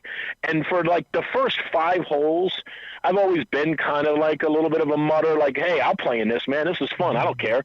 And for the first 5 holes, I was even or 1 over, and I was doing okay. Then I hit a bad shot on number 7. Then I hit a bad shot on 9. By the time I got to the 13th hole, I was completely done. I was beaten. I'm like, I've had enough of this. And I mean, I finished, but I played terrible. And it just rained from the very first ball that went in the air until the end. So I Nothing am you could do about like it. when my buddies schedule Sunday night tennis, we typically play every Sunday night. And we'll look at the weather, and if it's not thunderstorms, if it's even just rain, I'll say we're showing up. We're at least going to try to play, right? Is that about the way that you approach it with the weather? Yeah, I guess so. I mean, pretty much. Look, the thing about golf is and this is where they got in trouble at the U.S. Open, if there's standing water and the club meeting the golf ball with water in between the face and the ball creates spin, it's kind of not golf anymore. It's another sport. So, I mean, thunder and lightning, not a go. No, we're not playing in that. But if it's raining, you got to go play. Go play. Unless the golf course is filled and the greens have water standing on them, and then you can't play unless you're the U.S. Open. Correct. They just do it anyway because television said so. Yeah, I mean, that's the way we got to get done. Don't know if you heard. NBC paid us a boatload of money. We're playing golf today, baby. That's the way this thing goes. All right. So what are you down there doing? No What are you doing this week? So the National FCA camp was at Kutztown University for 30 years. All right.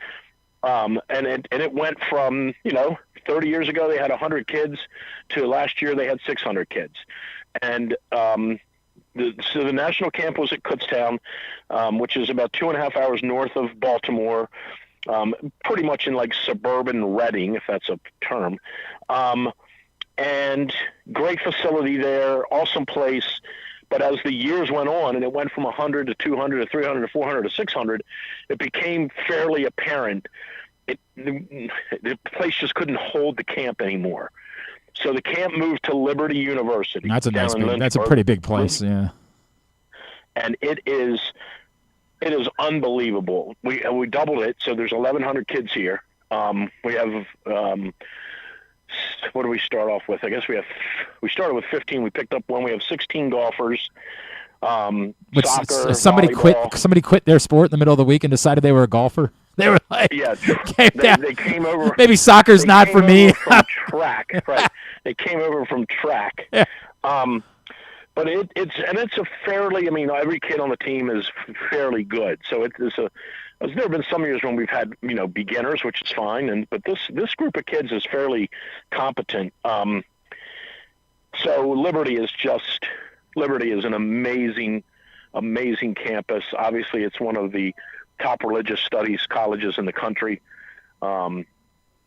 Just this huge piece of property. Football fields, baseball fields, softball fields, hockey rinks, golf, 6-hole golf course. Just incredible. I mean, so the event had to be moved somewhere just to be able to accommodate the number of kids that wanted to come. So this is the new site in Lynchburg, beautiful Virginia. So we got some rain this morning to set us back a little bit, and then eventually we just went out and played in it. I've called a couple lacrosse games in Lynchburg, Virginia over the years. Not at Liberty, obviously, but over at Lynchburg. It is awesome. It's a nice place. It's a nice area down here. Drew Forrester, drewsmorningdish.com. So you kind of met Grant, who called you. Okay. Grant is a good kid. I've known him from Stevenson for a long time. Baseball kid, really good kid. Okay. Grant interned sort of for us, like informally interned for us, and then has been a fill-in producer when Griffin's been on vacation. I need to tell you what Grant is doing with his life now, because I only found this out this week, and I just want to get your reaction. Oh, I thought you knew. Grant actively chose to go work for Jerry Coleman. Was he drunk? Who knows? Is he of drinking age? Like what on earth? He chose that. Like, he was out of college. He could do anything he wanted to with his life. The world is his oyster. Right. And he said, I'm going to sign up to spend time with Jerry Coleman. Well, there'll be lots of stories. That's one good thing. There'll be some stories. Can you give me an idea of people that you would choose to work for before you would work for Jerry Coleman, Drew? Do you have a list of people off the top of your mind? I do. You want me to start at 930 and go backwards, or start at 1 and go to 930? Well, where would the son of Sam be on that list, by the way? Yeah, right. 928. Yeah. Right. Oh, my gosh. He chose to work for Jerry Well, the Coleman. good news is you're not going any lower. Right. It can't go in reverse. It can't go in reverse. That's a great right. Bruce is gone from Fox 45, so you're good there. I'm kidding, Bruce. We love you, Bruce. Do we? No, of course we do. I think I'm signing off on both. Oh, here. calm Goodbye. down. Calm down. Hey, so everybody got worked up. Mark Fine, who's now the chief marketing officer of the Orioles, I brought him on last Friday to talk about the thing that you and I talked about, the changes they want to make to the game day experience, right? And he brought up this idea of trying to create an 8th inning sing-along like they do with Sweet Caroline at Red Sox games and Piano Man at Mets games and the Blink-182 song out at Padres games. And as I probably should have expected, because the Orioles are bad right now, it got put out into the ether, and Orioles fans were like, nah, of course, this is what they're worried about, instead of worried about being like, because we can't walk and chew gum at the same time. Right. If we separate from that, like, obviously the team needs to be better, right? Of course. Like, you want to fix the game day experience, win. Like, that's the best thing you can do for the game day experience. But we acknowledge that, and we also acknowledge you went through this in the soccer business. Everybody goes through this. You still also want to give, whether the team won or not, you wanted to bring the San Diego Chicken in for games, right? Like, this is the way that it works. What do you think of the idea of an 8th inning sing-along? Does that work here? What should it be? Don't know. I don't know that I have a formal opinion on it, other than to say it does feel a little bit like we're trying to be Fenway Park. I don't know. My question to that person would be like, for what reason? Like, what is this going to do? Just keep people around in the game longer? I think it's twofold. I think it's trying to create an event to the point that would keep people around longer. Like, I want to I flew out to Wisconsin to watch Maryland get drubbed in football, and it was miserable and cold and rainy, and they had like 50 yards of total offense, and I still stayed till the end of the third quarter because I wanted to be there for the jump around thing, right? Like, I wanted to see it. And so I think it's in part doing that. I also think the idea of timing it in the middle of the eighth inning for other places is it gives a little bit of energy in the ballpark going into a critical at bat for your team potentially. Yeah, sure. No, I get it. And so again, I don't know that I have a formal opinion on it. I do think it would depend on the song. I guess that sounds kind of goofy, but like the Sweet Caroline thing, whether or not you like Neil Diamond or not, it's an awesome song, right? It's one that everybody sings along to wherever they are. Wherever you are, you hear Sweet Caroline, you're going to sing along to it. Right, and it's Don't Stop Believing by Journey is the same thing, right? Like you're going to sing those songs. Piano Man a little bit, like I get it. So I guess it would depend on what the song is. And I hope that's not a cop-out, but that's kind of what I think. Like if they picked the right song and it was groovy and people were into it, I know there's some objectionable lyrics in the Jump Around song or some objectionable content, but it's a fun song, right? And people identify with it. And there's an easy action. Like they're commanding you to jump. Like that's an easy thing for people to figure out. Like, oh right, so I know what I'm supposed to do here. I don't care that that's what they're. I don't care that that's what they're thinking about, because somebody does have to think about that stuff the same way they have to think about bobbleheads and the same way they have to think about Hawaiian shirts. And Correct. Like you said it. Like it's okay that we can walk and chew gum at the same time. Right. We know the team stinks. We're not stupid. We know the team stinks, and we're not doing this to replicate. To replace the team stinking. We know the team stinks. We're going to fix that. But in the meantime, what could we do different to make the game more enjoyable for people? So I'm not that worked up about it, because I know they think. And as I said, like I don't know that it has to be a sing along either. It could be like I pointed out. I'm not a Capitals person, but the people when they started doing the dumb Unleash the Fury thing down there, it resonated with people. No question. And it had no connection. There was nothing that the Capitals had to do with the movie Road Trip or Tom Green. They just picked the thing. And it worked, and it resonated, and people down there looked forward to it. It was part of the experience of going to a game, was screaming out, "Unleash the Fury!" Right? No question. To me, it's not that when they unfurl the flag at Maryland basketball games, that's not my thing. I don't get excited about that. But look around the building; everybody else does. Everybody in the building is involved. So I think it doesn't have to be a sing-along, but I do think the idea of creating something else that's a tentpole part of the experience is a good thing. Totally agree.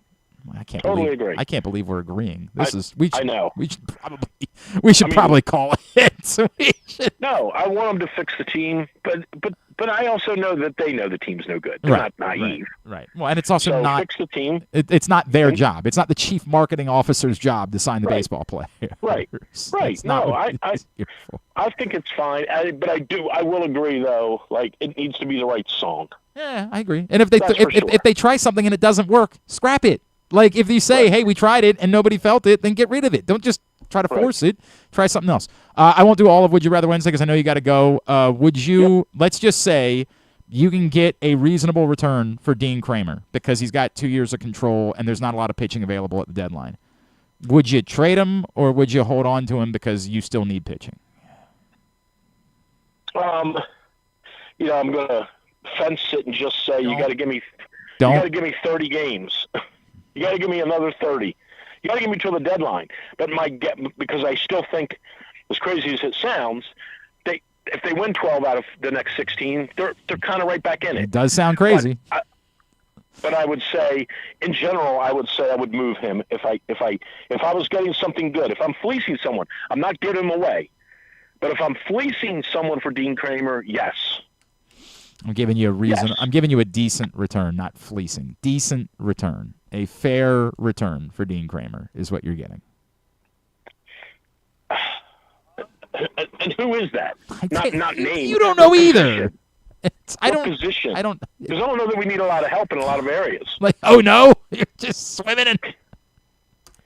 I mean, it feels weird to be trading away a pitcher when that's all. When that's what we need the most of. I understand, but the question is Right. he always just going to be this guy that for like one start? Well, you know me. I'm a trade guy. Trade them all. Yeah, I trade say. them all. Trade them all, and bet everything. Bet everything Right. you can. Earlier, I let Jerry call in earlier, and he said I wanted to bet Francis Tiafo, and I said that's the dumbest thing you've ever said, and he lost that set. He lost the match in that set. Right away. Right. Of course he did. All right, buddy. Enjoy your trip. I'm on vacation next week, so I'll see you in a couple weeks. All right. Okay, that sounds good. Appreciate you, pal. You have a great trip to wherever it is. Are you going. on the? Yeah, I'm going to the beach. Are you on the radio this weekend? I am. I'm excited. Are you? Are you?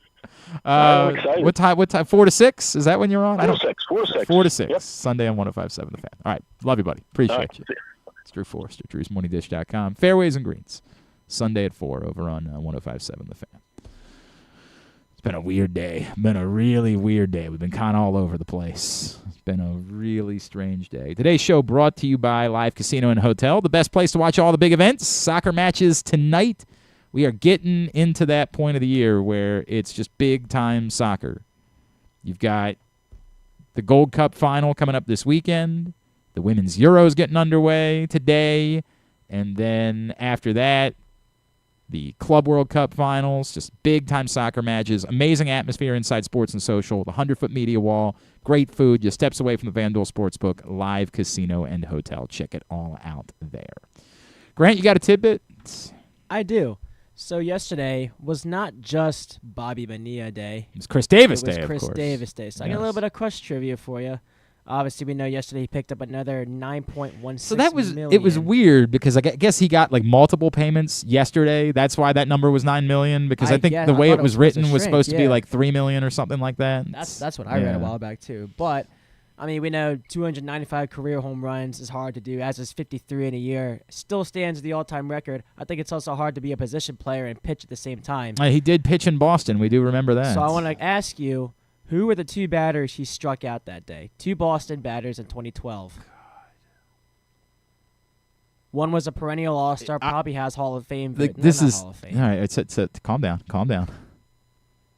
The crazy part is I remember I was in Louisville. This was Kentucky Derby weekend. That's why. It was the first weekend of May in 2012, and it was the Sunday afternoon. I remember it was before you could watch games on your phone. Yeah. But I actually had figured out a way to pull up the radio broadcast of the game. My wife and I were out at a barbecue restaurant. We were at something. It was called something Feed Store in Kentucky. We were having the game went so long that we were having dinner at the point at which Chris Davis was in to pitch. That's how long the game went that day. So I say all that to say I have vivid memories, but which batters? I'll admit that's a tough. It is a very difficult, but I'm just trying to think of who would have been on the 2012 Red Sox to try to get there. I mean, David Ortiz was a 2012 Red Sox. I don't think he struck out David Ortiz. No. Dustin Pedroia. No. Who knows? Brian Mattis might have struck out Ortiz that struck day, out David Ortiz every time he May faced he him. Rest in peace. God, who else was on that team? Jacoby Ellsbury.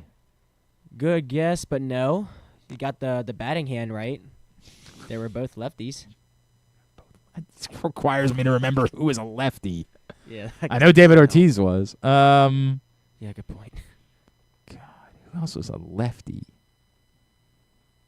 Was Euclid a lefty? No, he was a righty. Righty? I don't think he might have been in the game. Man. Who else was a lefty that would have been on that team? Adrian Gonzalez? There's one. Really? Yep. There's one. He struck out. Might have been the changeup he got him on. I mean, was he throwing anything else? Yeah, he was throwing a fastball I know, and a changeup but that day. Yeah. And the other one was also a lefty, you say? Switch hitter, but he was batting lefty against Switch hitter, right-handed Davis. batting lefty against Davis. Switch hitter. Long name.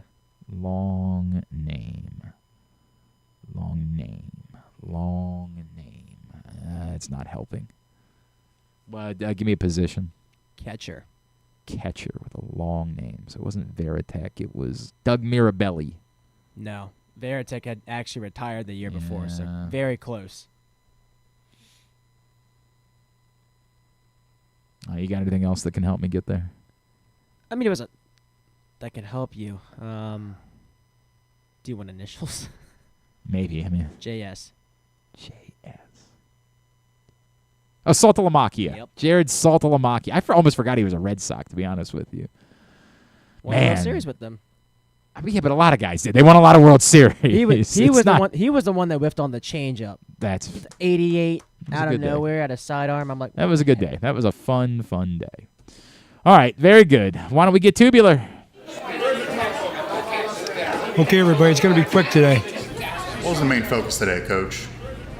Fundamentals, ball control. It's always huge. Any early thoughts on the competition this year? Well, look, this is the best of the best players in the world. It's going to be an amazing tournament. Tournament? Yeah, the BMW Championship at Caves Valley. What are you guys talking about? All they ever ask me about is football. Cut that off way too quickly. Got to be careful with that. Maybe we'll try it again after I do tubular. All right? We'll try it one more time. Today's show is I don't know what I'm doing here. Tubular, MASN, Orioles, Rangers, 8:05. Tomo Sagano, Nathan Eovaldi. ESPN for Wimbledon coverage. Unfortunately, Francis Tiafoe already a loser. Carlos Alcaraz is up 2 sets, as I expected when we chatted with Jerry earlier. Fox Sports 1 tonight for the Gold Cup semifinals. U.S. Guatemala at 7. Mexico Honduras at 10 o'clock. Unfortunately, there's a women's friendly at the exact same time. TNT and True TV as the women take on Canada at 7:30.